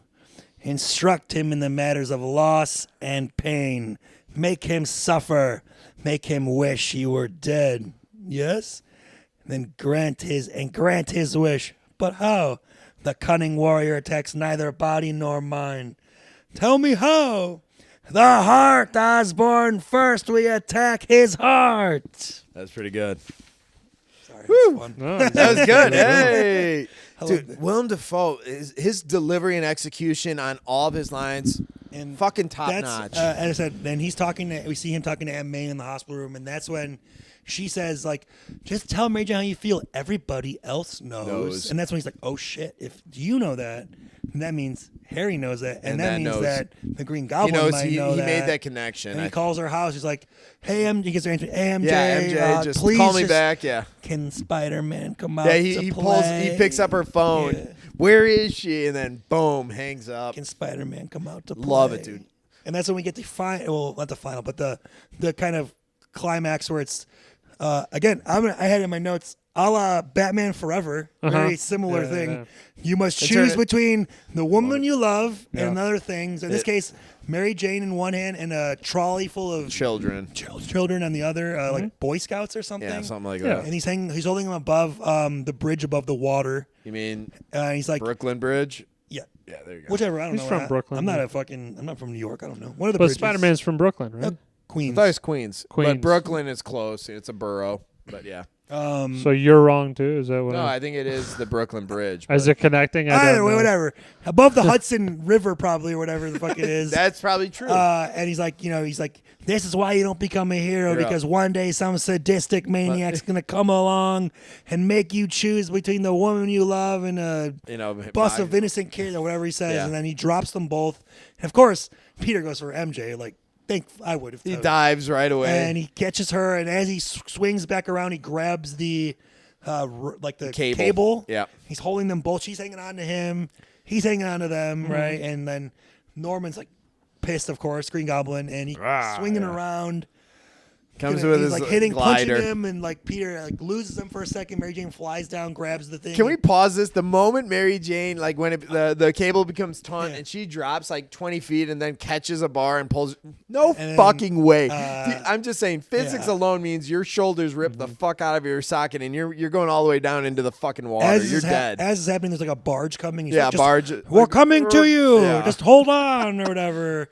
And like he's about to, Norman's gonna come one more time, and Peter's like gonna be fucked. Like, Yeah, like, he has but the knives come the out. citizens of New York start throw throwing bricks. debris and bricks or whatever. He's like, you mess with one of us, you mess with all of us. Classic New York Yeah. accent. Yeah. You picking on a kid, trying to piss a bunch of kids. What are you doing? Yeah, And that's when he finally buys them enough time. He gets them down to the barge, and that's when Green Goblin just drags Spider-Man back to this like abandoned brick building. yeah, Warehouse. abandoned Yeah. warehouse where And they he do the starts final kicking the shit out of confrontation. Peter. Oh my God. Brutally just destroying Dude, him. just kicking him His through brick mask is in, walls. and then Peter gets blown up by a grenade, and his mask is all fucked up, and you can see like half of his face, half of his mask. That and actually brings us right into table read 3. Who's the Green Goblin in that one? Is that I Woj? assume it's me. That's me. no, it's Oh, you're just going nuts on the Green Goblin. All right, let me bring us in. And are you Peter Parker on this? Or Spider-Man, sorry. Woj can be. sure. Okay, here we go. Why So not? I'll bring us in for any non-line. So the Green Goblin has just plummeted Spider-Man. Pummeled Spider-Man. Misery, misery, misery. That's what you've chosen. I offered you friendship, and you spat in my face. Green Goblin continues to beat the shit out of Spider-Man. You've spun your last web, Spider-Man. Had you not been so selfish, your little girlfriend's death would have been quick and painless. But now that you've really pissed me off, I'm going to finish her nice and slow. MJ and me, we're going to have a hell of a time. Green Goblin lunges forward with his almost like a trident, like an electrified trident. But Spider-Man blocks and pushes him through a brick wall. And then Spider-Man starts kicking his ass. Yeah, Spider-Man he- just starts He to- he webs his feet up so he can't move. Trips him, And then brings he down the... he brings down a brick wall on top of him, and then he starts like beating him up. I think. Yeah, he just really And then does some work, and then that's when we- speaking in his Norman Yeah. Osborn now speaking in his normal voice. Peter, stop! It's me. Green Goblin takes off his mask, revealing Norman Osborn. Mr. Osborn? Oh, Peter, thank God for you. You killed those people on that balcony. The Goblin killed them. I had nothing to do with it. Don't let him take me again. I beg you, protect me. You tried to kill Aunt May. You tried to kill Mary Jane. But not you. I tried to stop it, but I couldn't stop it. I would never hurt you. Norman discreetly pushes a button on his suit, and the glider starts to rise. I knew from the beginning if anything happened to me, it was you. I could count on you, Peter Parker. You would save me, and so you have. Thank God for you. Norman rises up. Give me your hand. Believe in me as I have believed in you. I've been like a father to you. Be a son to me now. I have a father. His name was Ben Parker. Godspeed, Spider-Man. Warned by his spidey senses, Spider-Man backflips over the oncoming glider And that it just goes. impales Norman. He's like, oh. Yeah, it impales Norman. Oh. And then he's dying. Peter looks at him, and Norman's like, he looks at Peter. He's like, Peter, don't tell Harry. Keels over and dies. And then with the final thing is we get by Peter dropping off Norman's dead body into their whatever they call it, apartment or Yeah, it's Brownstone mansion. I don't know. Penthouse. Penthouse. Thank you. Brownstone. Man, you really can't think of words for shit today, man. Usually pretty good too. And then Harry catches him, fumbles to get a gun out of the drawer. He's like, "What have you done? Yeah. What have you done?" And then he goes to see that he's dead. So now he thinks Spider-Man killed him. And then we end with the funeral scene of Norman's funeral. Harry's vengeful, and he says, "If the last thing I do, I'm going to get Spider-Man." He's like, "Thank God for you, Peter. You're my only family now." And then we get Mary Jane, who professes her love. Well, Peter walks over to Uncle Ben's grave, and she's like, "Oh, I can't believe it's been so long." He's like, "I really miss him," and blah blah blah. And then she's like, "Hey, Peter, when I was up there, and you were the person I was thinking of. It wasn't Spider-Man. It wasn't Harry. It was you. You've been the one." I'm gonna kind of summarize. The one all along that has been there for me and who makes me feel special, and that I can just be me, and that's okay. And I want to be with you. And they kiss, and Peter starts talking to us, the audience, like, "I've wanted to do that my entire life, but now I have to say this." And he's like, "Mary Jane, I can't be with you. We can't be together," because he wants to protect her because he's Spider-Man. That's like a whole thing. And then the movie ends with him walking away from her, and she's kind of like dumbfounded. Right. And it's like, who am I? You get the voice again. You get I'm Spider-Man. And then we get him swinging through the city, and then you get the iconic shot of him on the flagpole with the American flag, like waving, and it's incredible. There it is. Then we get the Chad Kroger. Some say we're the hero. The Nickelback. I had that CD, so I know. All right, there it is. Next part, we could do best quotes, but I think we did a real good job of. If you have any other quotes right now, feel free to drop them. I just think I said them all. I got "Hiya, Harry." I just like it's a very Peter Parker-esque line. It was in some of the video games as well. Let's go with fucking random cameo. It's Lucy Lawless in a wig. Yeah. She's like, "Guy with 8 hands sounds hot." That's Lucy Lawless. Yeah, that's right. It is. Yeah. I didn't realize it either till like, I'm like, "Oh my God, it is her." Yeah. I trust my barber. Yeah, that's what I had right there. I got "You're not Superman," I that's another good one, Aunt May. Yeah. Not Superman, the guy on the bridge, he's like, "I got something for your ass." Yeah. That's great. I just like the last two lines. I'm gonna repeat them anyway. I don't care. Go ahead. It's like, your girlfriend's death was gonna be nice and quick, but now that you've pissed me off, it's gonna be. That was great. Nice. And then if you look at Willem Dafoe's face, like he's doing like this is why it's so great when he does the dual roles.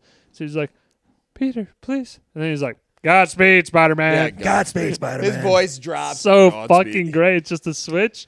And then I love it, though, because he goes, "Godspeed, Spider-Man," then fucks him so yeah. I think it's cool. I just want to mention a couple things. Go ahead. Uncle Ben's car is the infamous, if you guys know, that's Sam Raimi's car that's been in all his movies. Oh, I didn't know. No kid. I love those type of cars. His original car was in the first Evil Dead 2, shit. Darkman, Spider-Man, What Drag Me to Hell, literally anything. Oh, I love Drag Me to Hell, too. In the last Send Help. It's in Interesting. every one of his movies. I'm pretty sure it's in every one. So Woj can account to this. I don't think we hung out much in high school, but I had a 1990 Cadillac DeVille, and Uncle Ben's car is the boat of a car, which I fucking love those cars. Sure. Honestly, I'm this close to like pulling the trigger. If it's like, "Hey, you want an 86, Cadillac DeVille?" Yes. I want this thing where the trunk alone, I could fit like 10 bodies. My friend had I fucking love those cars. I really do. My friend Jim had a 94 Cadillac, like Damn. a boat, like a green. Yeah, the boat, dude. Those things. Yeah, it was like a boat. So awesome. You could literally. I was laying down in the back seat on leather, and I was like, Yeah, "This is like basically a bed." White like leather interior with the green outside. Love it, dude. So and then also, I just want to say that I think they do a good job of all like the relationships, like really fleshing them out with like Peter, like him and Uncle Ben, him and Aunt May, and Mary Jane, and Norman and him, and even to lesser extent Harry, I guess. But they did like a good character arcs for all of them. Yeah, and and it's only a 2-hour movie, and it really like gets into the story and doesn't have a lot of like wasting time. And Stan Lee cameos all like 2 seconds in this one. Was his first? No, X-Men's his first cameo, but yeah, that was the second cameo he did. So I wanted to mix to our next scene stealing supporting performance. Who do you think really takes the cake for this category? Well, I mean, J.K. Simmons is the best. He doesn't Okay. he doesn't have a lot, but like I would say like Willem Dafoe is probably the answer. I'm saying outside of maybe the primaries. So Then Willem Dafoe. J.K. Simmons and yeah, I'll just say him. Okay, I'll J.K. leave- Simmons, I'll leave that's fine. me on the bone for the rest of you. I mean, I have a couple more answers. If you Uncle need more. Ben for me. mean, I'll just say that. If you're gonna go with somebody who has at least a little bit more meat on the bone, I think you guys hit it out of the park before. That like Uncle Ben. What would you say his name was? Cliff Robertson. Cliff Robertson. I think it's something where it's like you get the real feeling of like this guy is a great actor for this role right here. It's kind of what he was maybe not meant to be, but like he fits in very well. Fantastic. Yeah. That's a guy who has a lot of meat on the bone. I think if you're just doing like a 2-second clip, it's Macho Man. I was gonna say Macho Man. You come in there. I got you for 3 minutes. I had him second on the list. I'm like, I'm using that to this day. Right. You know, It's like- in the repertoire. Can I just say, in the order I had it was J.K. Simmons, Macho Man, Willem Dafoe, Yeah. and then James Franco. I think he does pretty good. James Franco. Okay, fair. I think he's a good Harry. All right.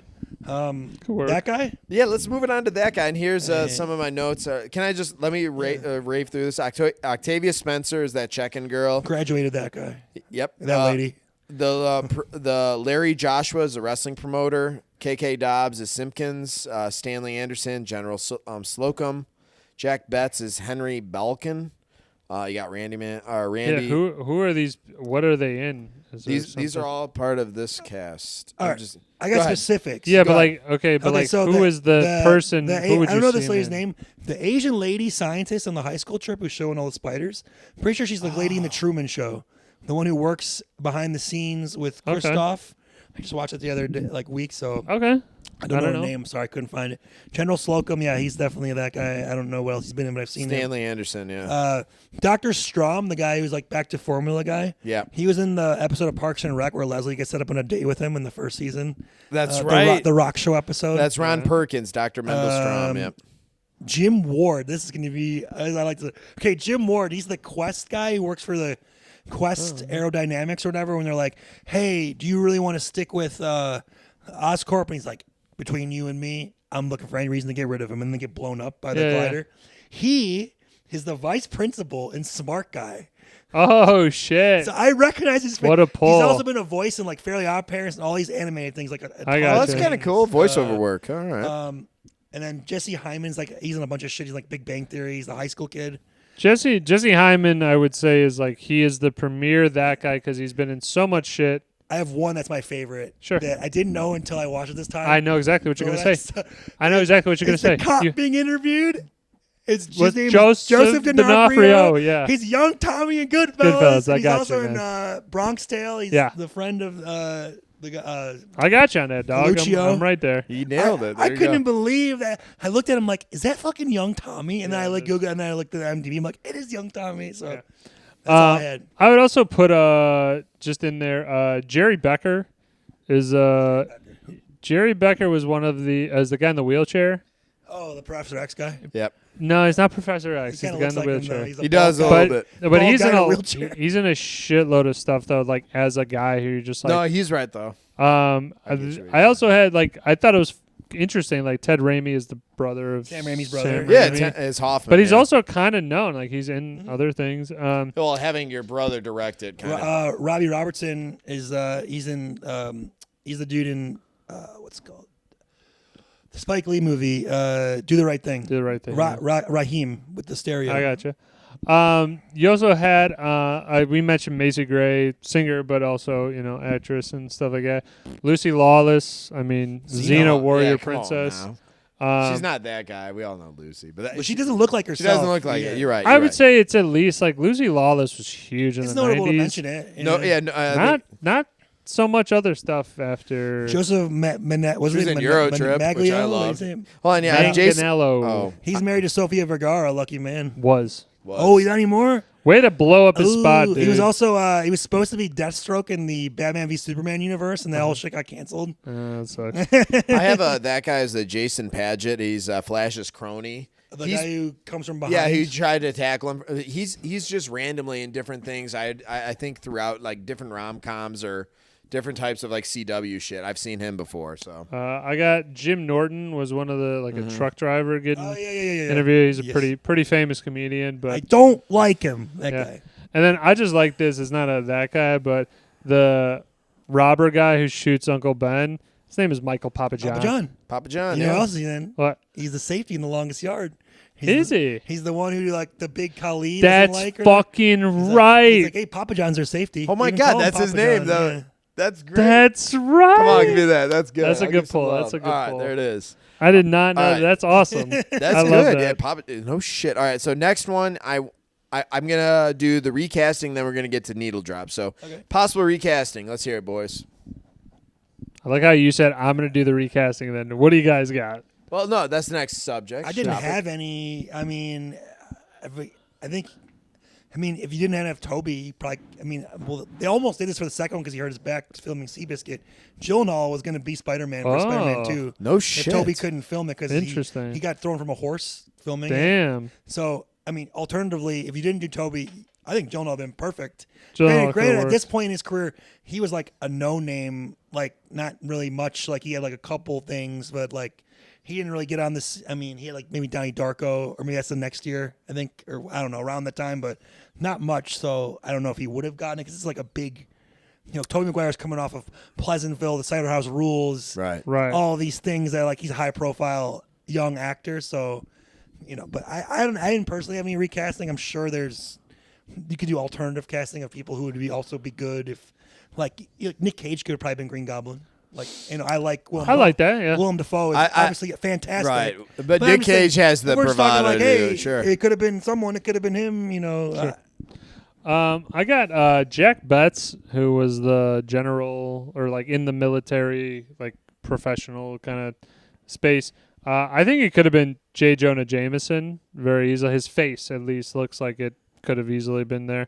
And then, or Uncle Ben. I mean, again, these guys, J. Jonah Jameson and Uncle Ben were great, but I'm just saying I could see him just as a face could be. I think like with recasting, we could also like I was thinking about this. Like we could open it up to like also like, hey, if you could throw a guy in this movie, who'd you want to throw in there, and maybe what would he be? Sure. Like you could throw in Arlie Ermy as the army guy. Yeah, I mean, That's General Slocum. I was actually thinking someone different. So Right on the nose, yeah. everyone's seen oh Jesus, Major League. yeah. The coach, what's his name? Lou Brown? Lou Brown I as don't know part. his real name. Sorry, but Lou Brown is part of the you know, the defense council or like the military. Norman, you're out. Exactly. I'm just saying you could. And then the girl from is it Pretty in Pink or no? James Gammon. God James- damn it. All right, there it is. We also, I think we already mentioned too that Bruce Campbell obviously always works with Sam Raimi. He's in all the movies, making Right. an appearance. Yeah, he Evil wasn't Dead that and- guy though. No, but I Yeah, just wanted to yeah. make. He's not really a point to mention him. I just figured of all that maybe we're just talking about casting. Still, he's the announcer. Yeah, He's yeah. also he's the waiter in the neck, or he's the usher in the next one, and he's the waiter in Spider-Man 3. Right, and he's in right, the right. door. Him and Sam Raimi always work together as well because obviously they made it big with Evil Dead and everything. Right. So just wanted to mention that. Sure. I had the doctor assistant to Norman. His name is Strong, yeah. Ron Perkins. Okay. I think I got two options for him. I think you could have gone old. You could have gone young. Young would have been like I think a Cillian Murphy, however you say his name. Cillian Murphy. I think he could have worked as like a little feeble kind of. It depends on what you want from the performance. Well, the scientist is Yeah. like a weak kind of To like. me, he seems like almost like a weak-willed, but like maybe a little comedic, but not like completely, but Sure. not like completely serious either. It's kind of like straddling the line. Of, So I got the older one would have been Christopher Lloyd. I think that would have worked. Christopher. I think it would have. All right, sorry. The person I was thinking of possibly replacing Kirsten Dunst was Alicia Silverstone from Yeah, Clueless. I could see it. The blonde. yeah. I could see. I I'm could just see saying. it. I could see that swap. I don't think it would have worked because she was terrible in Batman and Robin, Nah. and that was like 5 years before. And she's No, probably she might have aged too out a old little. also. Exactly, she might have aged out a little bit. I for think that. you could have done like Natalie Portman. It would have been fine. The other porn? Possible. She's young also, so it would have been perfect for the age. What about Hilary Duff at that age? Too Too young. young. Too young. All right. Too young. 2002. Yeah, you're right. Speaking of MJ, Bryce Dallas Howard. Yes. Oh, hell yeah. She would all later go on in number 3 to play. Whatever the She Gwen thick as Stacy. Gwen fuck, Stacy, which yeah. I love. But I think the age would have worked out where she would have been young enough, Right. like early 20s, that it would have been like. Actually, that's a great drop in. Okay. I had the KK Dodds, who literally got pretty much one line. Could have maybe been like Parker Posey. Who's that again in the movie? That's Norman's like assistant, like personal assistant. She's the one who comes in and is like, "Hey, the guy's been murdered." Or Yes. the board. Yeah, she always looked familiar. I don't know what Yeah. else she's been, but I'm just saying Parker Posey. I think, and then I also said given more, like could have done more. You could have expanded that role. And then my last one is fucking great. Diner owner could have easily been Joey Diaz. If you know the I love comedian. it. So you fucking cocksucker. Could have been fucking Big Puss from Big- Sopranos. Yeah, that's Oh, that'd be great. Shrippa? No, that's Bobby That's Bobby That's Bacala. Bacala. Bacala. Bacala could have done it too. Pussy is Pussy, I forget his. How about we get Paulie Walnuts as the diner owner? No. You'd end up no, there's no way. Sorry. Hey, Mary Jane, what the fuck you doing? He'd come over there and pimp slap her for $6. Watch yourself, Mary Jane. Watch yourself. Vincent Pastore. there God it is. damn, we got to Thank you, get those that's it. names All right. right, now I'm going to move we're forward good. because we got to move forward. Yeah, go. We're on Needle Drop. So let me go through the songs and scores. This is going to be Woj's, So play. many songs, I don't think. So we have theme from Spider-Man written by Paul Francis Webster and Bob Harris. When It Started, performed by The Strokes. This is actually one that kind of got me. What We're All About, written and performed by Sum 41. Panorama by Leibach. Are these songs in the movie though? Like where? They're there. I know, like, cause like I'm just saying, cause I bought the soundtrack for the movie. Did you really? I did. I was like 12 or 13 years old. Nice.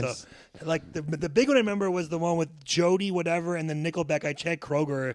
They say that a hero. Yeah, it's Hero by Hero, Chad Chad Kroger. Kroger. But that wasn't featuring in the Josie movie till the Scott. credits. I don't think. Panorama by Leibach. Most of the stuff in the movie is like just the Scores. Danny Elfman score. Yeah, it is. Most and of it. besides, like maybe the Macy Gray. My Yeah, I'm Nutmeg on it. Fantasy. My Nutmeg part. Fantasy, yeah. And then Leave You Far Behind, Lunatic Calm. I think, was it Dashboard Confessional does Vindicated for... That's the second one. Which I love, but Yeah. there isn't much in terms of like big name bands or tracks to this one because... $139 million budget, and I'm sure a lot of that went to CGI, scenes and all. But The score is that's it. fucking awesome. Score is though. great. Danny 'Cause Elfman. Danny does Elfman, great. he did Batman. Yeah. So it sounds very similar to it, obviously, because it's the same composer, but it's different enough to distinguish itself. But I think it's Yeah, I think anytime you get Danny Elfman, he's gonna produce a great score. I would just say again it is very superhero like. You get that feeling of it, which I think is great. I think I just had a problem with like the opening title and kind of didn't really grasp me. The graphics of the web and going through that was just not my favorite. why I just didn't. he's Spider-Man. They're webs. I understand it. It's 2002. but I think it just was a This little. hurts me. This- Might be a let's- little we're not too on the picking nose. Nits It yet. honestly, it kind of felt to me more like that was the ending credits would have worked better that way. What would you like instead? Right? No, I'm just curious. I Now really it's wanna- tough because this is the origin story, so you you don't can't you really, don't like, you yeah. can't really get Spider-Man coming out and doing cool 'Cause, shit. like the second one is I would definitely agree is better because they You know what? they have the drawings of the first one, Sure. recapping the movie. So that's obviously makes sense. But this is the first one, like you said. So I don't know, like 'cause they can't really give too much of the story away yet. What I would have done is I would have done some more shots of New York. They did a lot of shots of New York that were Okay. really cool. I'm not saying like they're the best or something. Sure, I'm just saying if we were gonna do like a cinematic shot, I always we're moving point that. out. That's our next thing. Oh, okay, we're okay, I'll gonna keep go it into for it. that then. Cinematic shots. No, Go. that's cool for that then. But like I said, the score is great and it's very superhero like, and I think that works well for this. When you don't have any other songs like in the movie or that you can kind of recognize or It's not that type of see, movie. it doesn't. The soundtrack. Second one does well. Dashboard though. The soundtrack just doesn't like hit. Like it's just kind of like, okay, we're more focused on the score. Hero. Both the movies or all the movies, all the songs are more in the credits, like the Right. after credits. Sure. For hey, this movie's out. Like it was more important back in the day. Like buy the movie album with it. Right. Like I bought it obviously, so I was like, hell yeah, I'm gonna buy it. But Hell like, yeah. but that's not like a thing that was like it would come to be later. As much. Or later on, they would incorporate more pop culture songs like in comic book movies, but not really in these Sam Raimi ones so much. It's more of the Elfman score. And, Sure. No, you're right. I think that drives, more of the point home. And we went over some of the tracks here, and I'm sure none of them outside of Hero was top of mind. So I think they're all like in but the credits. cinematic shots, I actually love the final scene as him gliding through New York, doing his webs, and then he posts up. But another one I already mentioned earlier was him. You have him underneath the balcony, and you have Norman Osborn, kind of scanning. I just thought that was such beautifully done. And then you have J.K. Simmons and the whole New York. Is it almost skyline? But isn't he near the Central Park, or is that in the background at all? Or I'm not sure. But For the Daily the Bugle? Bugle, yeah. The Daily Bugle is the Flatiron Building, Okay. which is that classic pie-shaped kind of building at the corner. Okay. I love right, that. you're right. I love that Love but it. in there. But yes, it's nowhere near the Central Park. I Okay. don't believe. I'm not familiar with the geography of New York, so I'll bow out. Well, get with it. Never But been other there. cinematic shots that you guys have? No, I'm good on. I have a few. I mean, I like I got the one zoom, more. the zoomed in shot of Peter's thumb spikes. When we see that, that's Yeah. kind of cool. Obviously the rain fight / upside down kiss. Sure. I like the way that looks. I like the burning building where Spider-Man fights Green Goblin. And he does the Matrix thing, and you see the slow motion of the blades. Yeah. And then I guess I like the last part where he's holding the Mary Jane in the thing, and it's kind of Damn it, up you got shot, mine, where yeah. it's like, Yeah. you must choose. And you see it in his eyes. Well, both of and then them the falling. slow mo of him trying to grab Yes. onto the thing, And then also when they get to the abandoned building and he's getting the shit kicked out of him, the bomb exploding in the slow motion of his face. face. Yeah, getting shredded. And just the whole thing. And then the final shot, him on the flagpole with the American flag going, Spider-Man's here. All stuck out to me. Yeah. Solid. All right, next one is we really can't. You know what? We could dive down there, but if we want to, spin-off, prequel, sequel. There's exactly two sequels to that specific franchise. There's the Ton Andrew of Garfield spin-offs. 2 movies, and then the Tom Holland's gonna have his 4th movie. They said the animated Spider-Verse stuff. We got the cartoon shows. We got the video games. You want to just talk about one of those other things? I don't know. right. I don't know. Specifically to this, it's not gonna be. It's not gonna be. right. I mean, I think one thing I wanted to mention is that the Spider-Man games have been kind of lauded as definitely awesome. top tier. Yeah, let's can we talk about that really quick? Yeah. Might as well. I love it. So yeah. I would say for me, starting off with 2000s Activision's Activision or winners. Neversoft, I believe, Spider-Man, Neversoft. where that game was awesome for PlayStation 1, original PlayStation, Mm-hmm. where it's based on the cartoon anime show that I grew up with from the 90s. Yes. Same voice cast, same character designs, where the city is under toxic gas and you can't go down there, so you have to go rooftop to rooftop. Right. And that was a great game. And then I'm sure Woj's going to want to get into the actual movie version or the video game Yes. version of this movie, Yeah. Go ahead. which I also played. It was pretty fun. No, I mean, I can only say because these are games that as I kind of switched over to Xbox, these were games I played at a period of time and then kind of never went back. But I remember just playing the shit out of this game because that at that time, I really don't think that there was any game that I was really into that was like, okay, you could do these things that you were like, I've always wanted to do. You always want to fucking swing from web to web, and it looked decent enough. It wasn't like blowing your balls off, No, it's not. but it great. looked all right. But it worked for us. We loved Grand Theft Auto, and that crap was, very, No, but this one, if you even if you visited or not, if you've seen when he's like doing the webs, they're shooting to nowhere. Like, Yeah. Like there's no physics or anything. He's just like Sure. web. Wow, okay.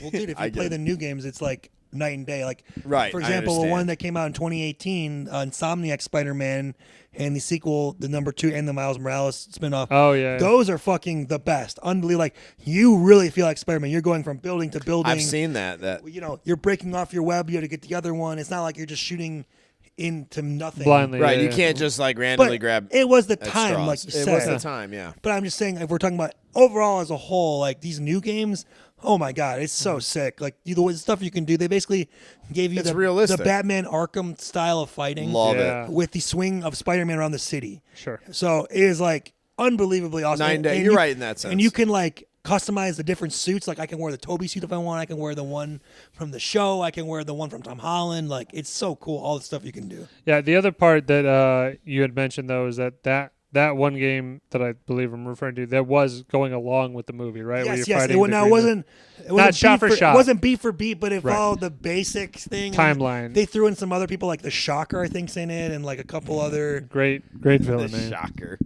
There it is.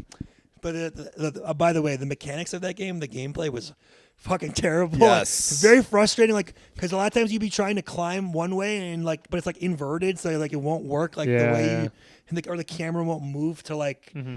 To like where you're supposed to be, but like again, when you're like 12, 13 years old, the game is awesome. No, I remember for like a long time, I like got we fun just with had it. all the systems. So the evolution of Spider-Man, like every game just kind of got better, and you just like ended up being like, yo, this is so cool because again, I this is what I want to do in a game, and then you know.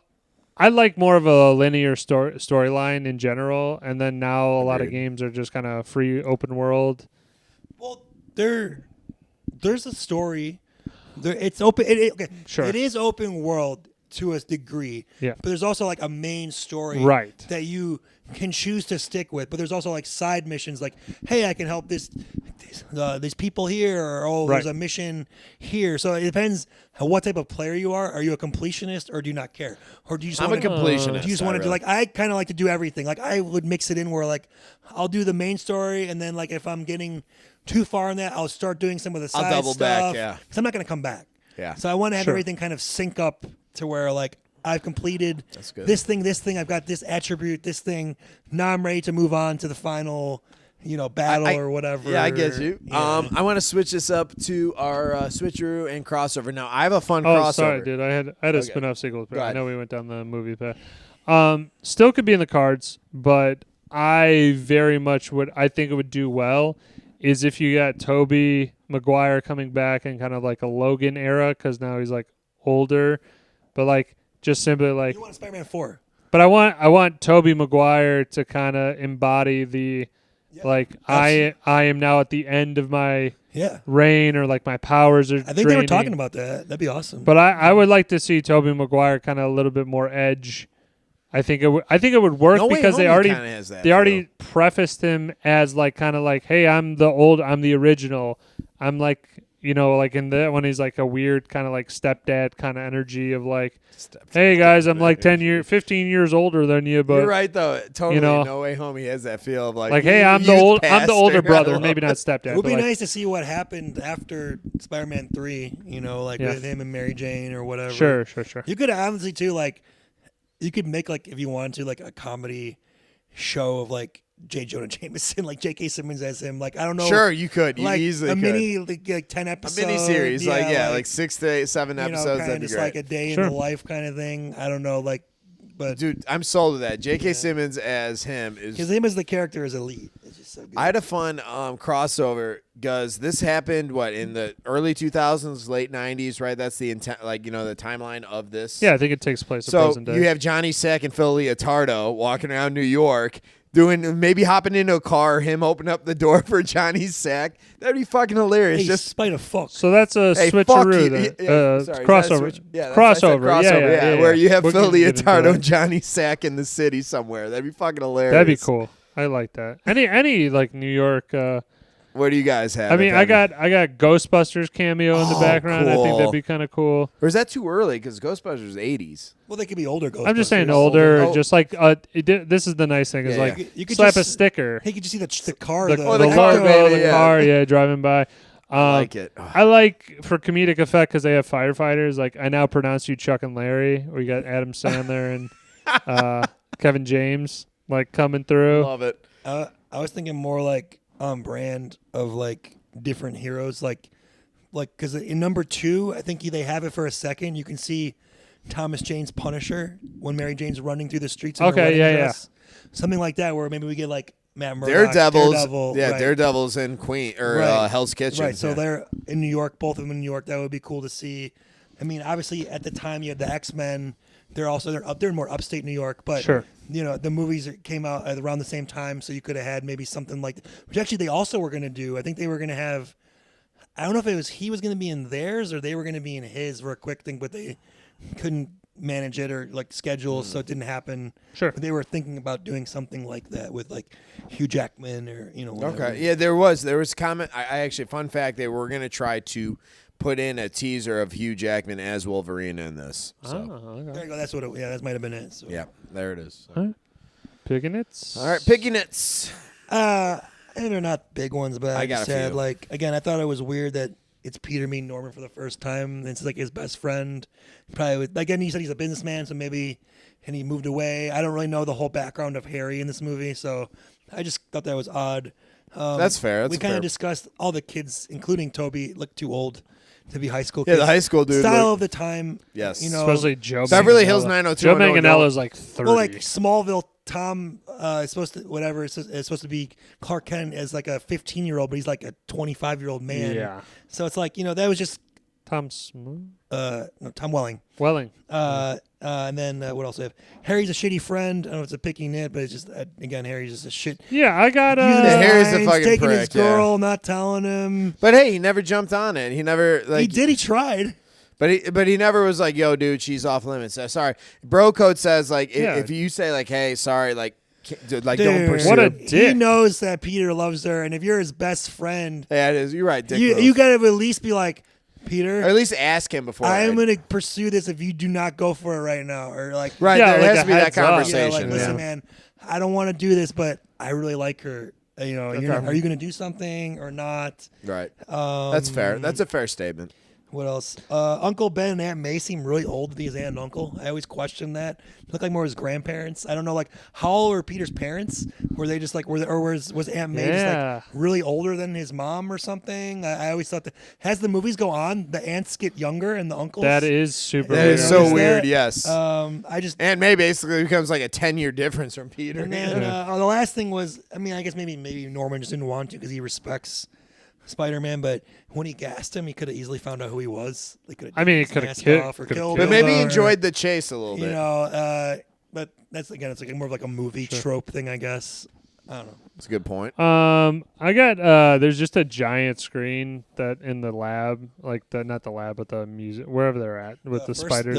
Yeah. yeah. So it says new species and has like a DNA thing, and I'm like, it's really on the nose that like you're setting. Oh, he's gotten bit. No offense, Also- you got to be that way for certain people to grasp. No, I'm just saying it's just something that happened in like movies that were just like, here is this. Right, I Look get at this. you.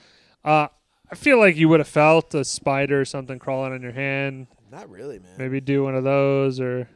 I think he was distracted by Mary Jane. Right, and, dude. Could He was be. basically like, And yo, like, checking oh out my her God, she's curves. giving me the time of day, and I'm Right. taking pictures of her, and I'm gonna whack off to these later. Right, Okay. Spank Bank is being filled.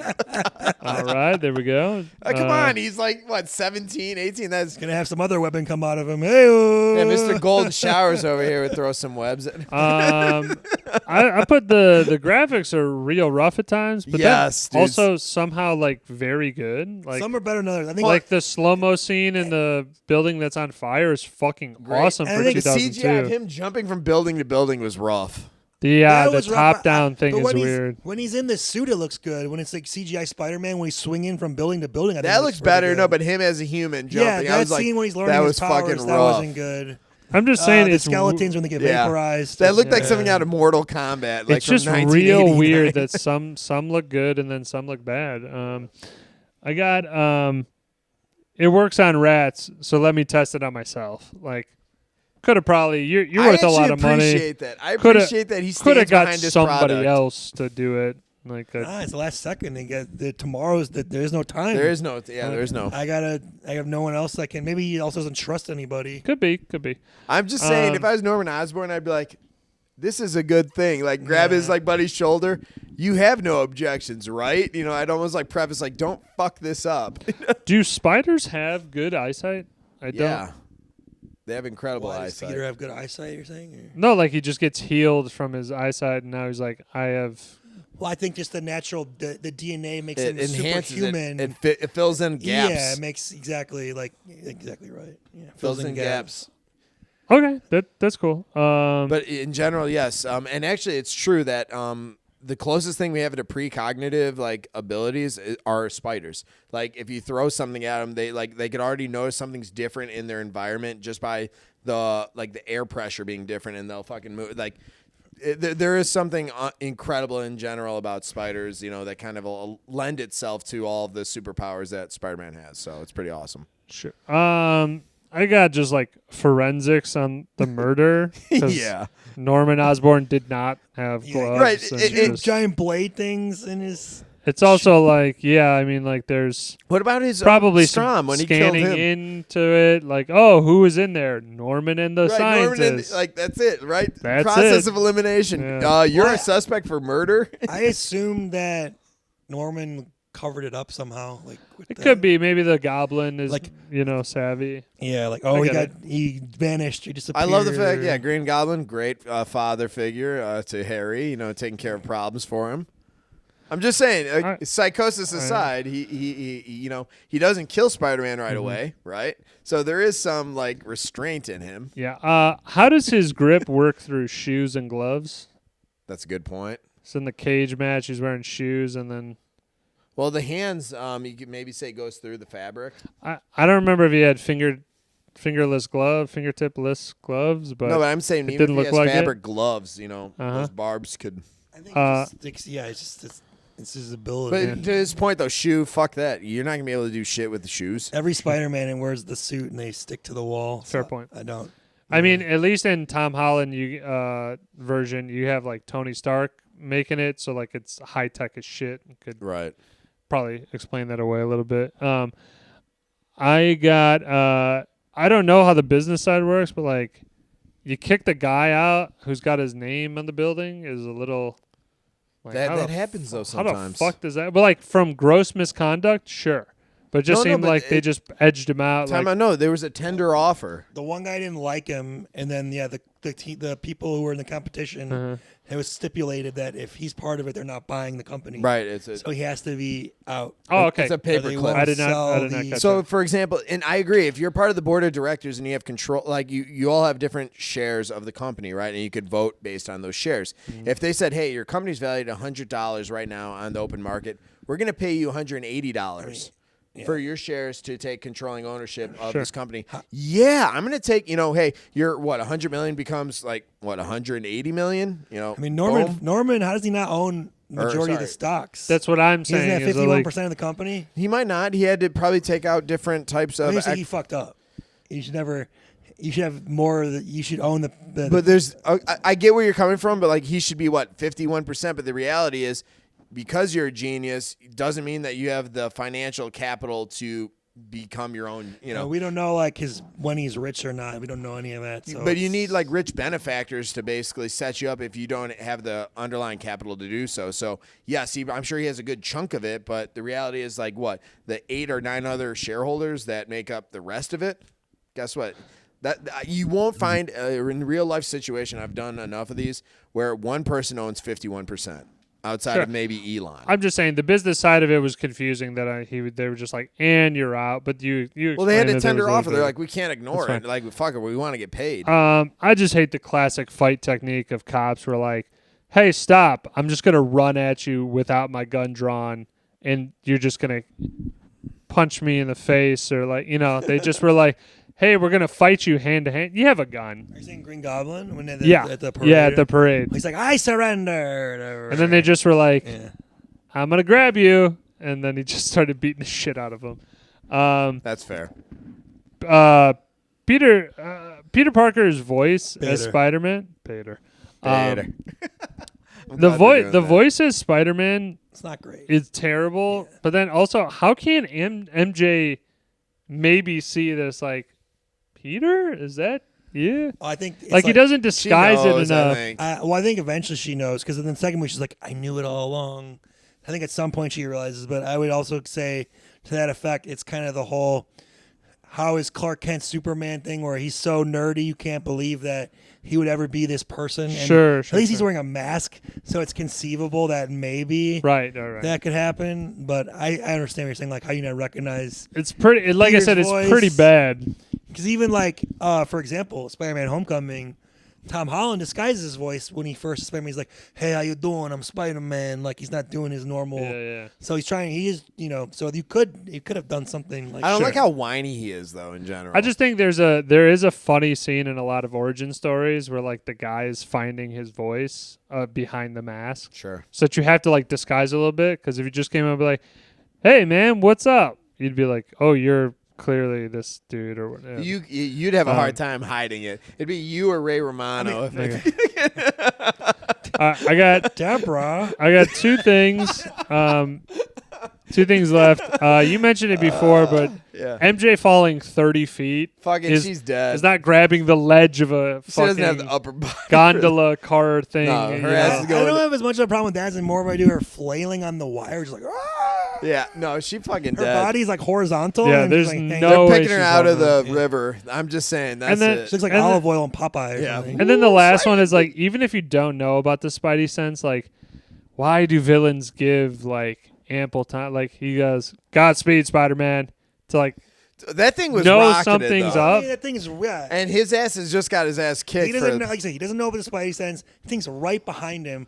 Who the hell thinks he can do a fucking backflip in time to do Right. that? All I'm saying goes is that 0 like to fuck you, it's know, a pretty classic quick. villain trope of like, I'm going to kill you now in so many ways. It's Well, like I think even if he didn't Probably say don't do anything, that. still the Spidey sense would have kicked in and he would have dodged I it love either his way. voice, though. Sure. Godspeed. Like Godspeed, he drops it. Spider-Man. Oh. And that makes me think of John Wick. Oh, What? the whhole O's. Do you have more Yeah. picking Nits or no? no, I am I tapped just had out. one question. We didn't talk about it. What did you guys think about this movie that's different? Organic webbing versus web shooters. Do you have a preference? Do you care? Does it bother? Like a lot of people, when they saw Canon this, is were organic. bothered by it. Me personally, I think it makes sense that he has the webbing inside him. Why wouldn't he? He has every Right. other ability. Now, it does take away from his intelligence of creating his own web shooters, I suppose, which other, like Andrew Garfield has Yeah. or Tom Holland.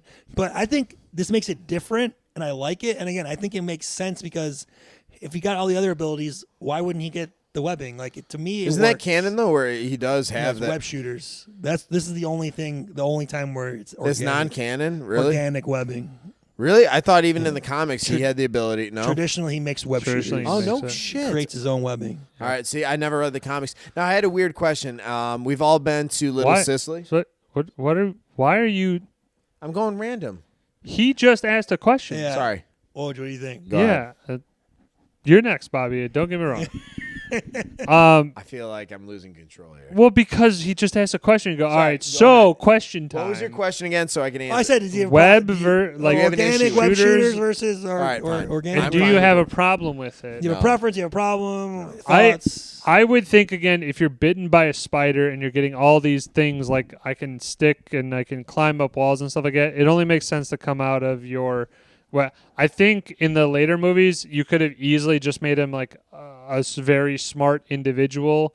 Like he's already smart without the Spidey sense. He's already top of his class and all that shit. I think both have their benefits or whatever. I just think that the making of it doesn't actually hold, like it's true to the comics, which I think they want to do, but at the same time I'm just like, but he's bitten by a spider. Spider makes their own webbing, it comes out of him, and then also it makes for a fucking hilarious thing in the No Way Home. Yeah, No Way Home. you Where can't it's do like, that. it's like, Yeah. where did that come from? It's like, Yeah. Well, because I think it's good for both. Like I said, it makes sense. But then in the other ones, the classic iteration, it's like, oh well, it shows Peter's intelligence that he was able to come up with this and create this thing. And also sometimes when he fights certain villains, they can crush his web shooters, so he can't use them. Whereas like in this universe, only in the next movie when his powers are going away. He can't really use them. Otherwise, he can just use them whenever. But I think both work, and I like how it's different. I think it lends credibility. It doesn't bother me in either way. I'm not gonna like boycott the movie over it, but I also some people are up in arms about it. I just think it's like, That's fair. dude, it's fine. Like All right, it so doesn't this matter. is a weird, Now is what your sorry, question weird was. random question. We've all been to Little Sicily, that whole like shopping area that is Little Sicily, right there on what is it, Schaumburg and Carver. Springenskooth, right? It is They actually used to on Carver. have a comic book store that Keith's was right Comics. around These the. comics. Did you guys ever shop there and get a Yeah. comic? Yeah, all the time. My I day went lived there around the a few corner. times. I don't know if I ever actually bought a comic there. I I perused checked them. out. Yeah, I checked out. I missed that though. That's like the small time like Americana. I wish we still had, because I enjoyed going in there. Like the whole, what was it, Big Bang Theory, when they went to the comic. I was like, man, that kind of had the same feel. I was like, fuck. Fortunately, the internet kills every business. But Sure. that was just one of my questions. Like, hey, do you guys remember going into that when we were younger? Yeah, Aaron would go there all the time, so we were frequent Yeah. of that place for sure. But All right, cool. It was kind of random, but I was like, I remember going there like a few times when I was younger. So I was never into comics, though. That's the thing. I never like bought it, but I've always been interested in like super. I always liked them, but I never really bought. The only ones I bought was like the Walking Dead comics. Oh, no kidding. And I was like, I like the show. I kind of want to see what the comics are about. And I have like 5 or 6 of them, but I don't know. I prefer watching as to reading. All right, well, personally. I appreciate it. Sorry, that was just random because like It's I'm all going through good. memory lane right there. All right, so now recommendations, final scores. Let's wrap this up. Put a bow on it, Ryan, and then we'll go to Woj, and then I'll finish it off. All right. Obviously, Own. It's a important comic book Cultural movie. Also, it's just I enjoy the movie. Obviously, now I don't know where it would rank amongst the other comic book movies. We've had so many since then. I think it would still be fairly high, but I'm gonna give it a solid 9.0 out of 10. 9, solid. Because there are better ones. Like the second one is definitely better, I think. You had to set the stage up. But then there are also way worse ones and shit. So this is a really good comic book movie, and good movie in general, but definitely one of the better, I would say, comic book, especially origin story movies, where it's pretty, gets right into it. It's pretty like, you see what you get. It's not too hard to understand. You get the character, you get what's going on. It's got great director, good too, action, great director. I think it's awesome. All right. Yeah, I think this is probably a stream. The Marvel, like Spider-Man, like I'm probably gonna go stream for the majority of them, just because I don't really think that these kind of go like as a back to like I need to be able to watch Spider-Man 2002. Also, do you guys call it Spider-Man 2002? It's called Spider-Man. I just call it And Spider-Man. I usually watch it I say I watch it like once every year, probably once a year. But I mean, that's like, again, like that's a go-to for you. That starts. I love. You said I like Spider-Man. the second You one, said too, Spider-Man's 1B. I get it. Okay. So again, this would be a stream for me. But again, I would put most Marvel movies as a stream. There's only a very few that I would be like, I gotta have it. Yeah, gotta have it. This I would probably put it like an 8.4. Okay. As you guys said, like I think there are some better ones out there, but I think this is honestly probably on the higher side of the Spider-Mans, because then you get to the Garfield ones. Those are probably in like the high 6s, 7s for me, and then No, you know, he's right. Yeah, you're right. And again, even the newer Spider-Man with Tom Holland, like some of those movies aren't great. Like there are elements that I'm like, this is cool. But I think sometimes, as you said, like you are missing some elements with like there's no New York. You're doing it outside of that, and that's suburbia. I think Europe. Homecoming, the first one, is awesome. I think the second one I don't like. I forgot what it's called now. Not No Way Home. The other, whatever. Yeah. Far From Home. Didn't like that one with Gyllenhaal. Although I think he's good, but I just think the movies.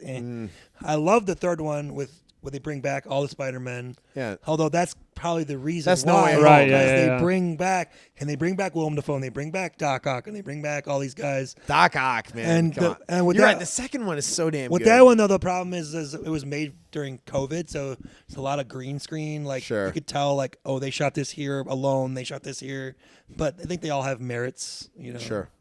For me, I think this is definitely one to own because I think, like I said, this is the powder keg that set the stage for you. Like you mentioned, Blade did a good job, but then Batman kind of torpedoed some of the superhero. Well, they got to get back going a little bit. X-Men got it more, and then this is like this thing Now skyrocketed we're because you off, had 139 million and then 800 million, and then that's just for ticket sales, and that didn't include merchandise or home purchases. So, I definitely think this is an own. I give it a 9-1.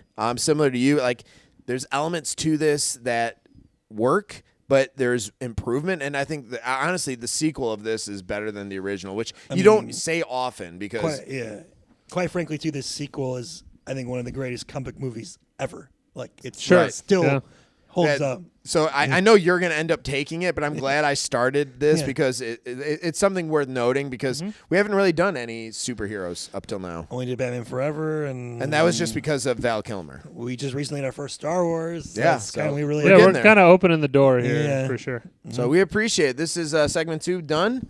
Who's on deck for our movie? All right, we got Woj. Yeah, I honestly I forgot we already did Beverly Hills Ninja before, didn't we? no. Oh, we didn't. No, I don't think we have. Okay. I think it's been All right, discussed. talk amongst We haven't yourselves. done any Chris Farley movies. Talk amongst yourselves. That's not yeah. true. Talk amongst yourselves. No, we haven't done any. Talk amongst Really? yourselves. Not one. Stretch. No. Stretch. We haven't done any Chris Farley movies. You're right. I don't me. think Beverly Hills Ninja might be up there. Just stretch. Just stretch. Yeah. So Talk about your. We didn't do Life. Almost Heroes or Black Sheep? No. I don't, No. You're right. Shit. Tommy Boy? No. no, nothing. I mean, we've done like movies with him in it, maybe, but not like specifically. Did we ever do I don't even think we've done anything with Chris Farley. We haven't done Billy Madison yet. We haven't done Wayne's World. We haven't done Wayne's World, I was thinking of Wayne's World. Airheads. We haven't done You're right. I don't think we have. Shit. anything. All right, I think Chris Farley is wide open, man. I know we've discussed it at length, and we haven't like pulled the trigger on it because I love his catalog pretty much through and through. I know you don't, but It's fun. it's more than fine. What are we doing? Beverly Hills Ninja? Fucking love it. We Okay. got Chris Rock. Yeah. Chris Farley. Chris Farley. Chris Rock's also in it, but Oh yes, I didn't know that. Yeah, he is. it's Chris Farley vehicle for And the guy comedy. from Mortal Kombat's in it. Yeah, I know that Luke Kang's in it. I don't remember his name, but I wish Luke I Kang. had. Whatever. Yeah, Liu Kang. Yeah. Okay. Beverly Hills Ninja. Love It's it. Fucking awesome. Win. Huge win. I can't believe. Woj Do you for know the what? dub. This just makes me need to. I mean, what I'm gonna do when I have We've done some a lot time. of I mean, we've done a good amount. We haven't done a lot of comedies. We did like For Real Virgin, Knocked Up, I Love You Man, I did. Sure, Forgetting Sarah Marshall. Super Bad. Yeah, we've done a couple. The problem is that we've done a lot of movies though, so Yeah. it always makes it tough. What I'm gonna do is I'm probably gonna put a list together that will then just be able. I remember off the of- movies. What I always struggle with is more of the albums. I'm like, oh, did Yeah, we do for that sure. yet? Did we do this yet? Like, you know. All right, let's do Beverly Hills Ninja. Love it. Win. Huge win. I'm gonna laugh my dick off. All right, the I Journeymen will Lounge. Watch it. The Journeymen Lounge podcast will ride again. Yeah, Shaw. Herdsman. the Herdsman.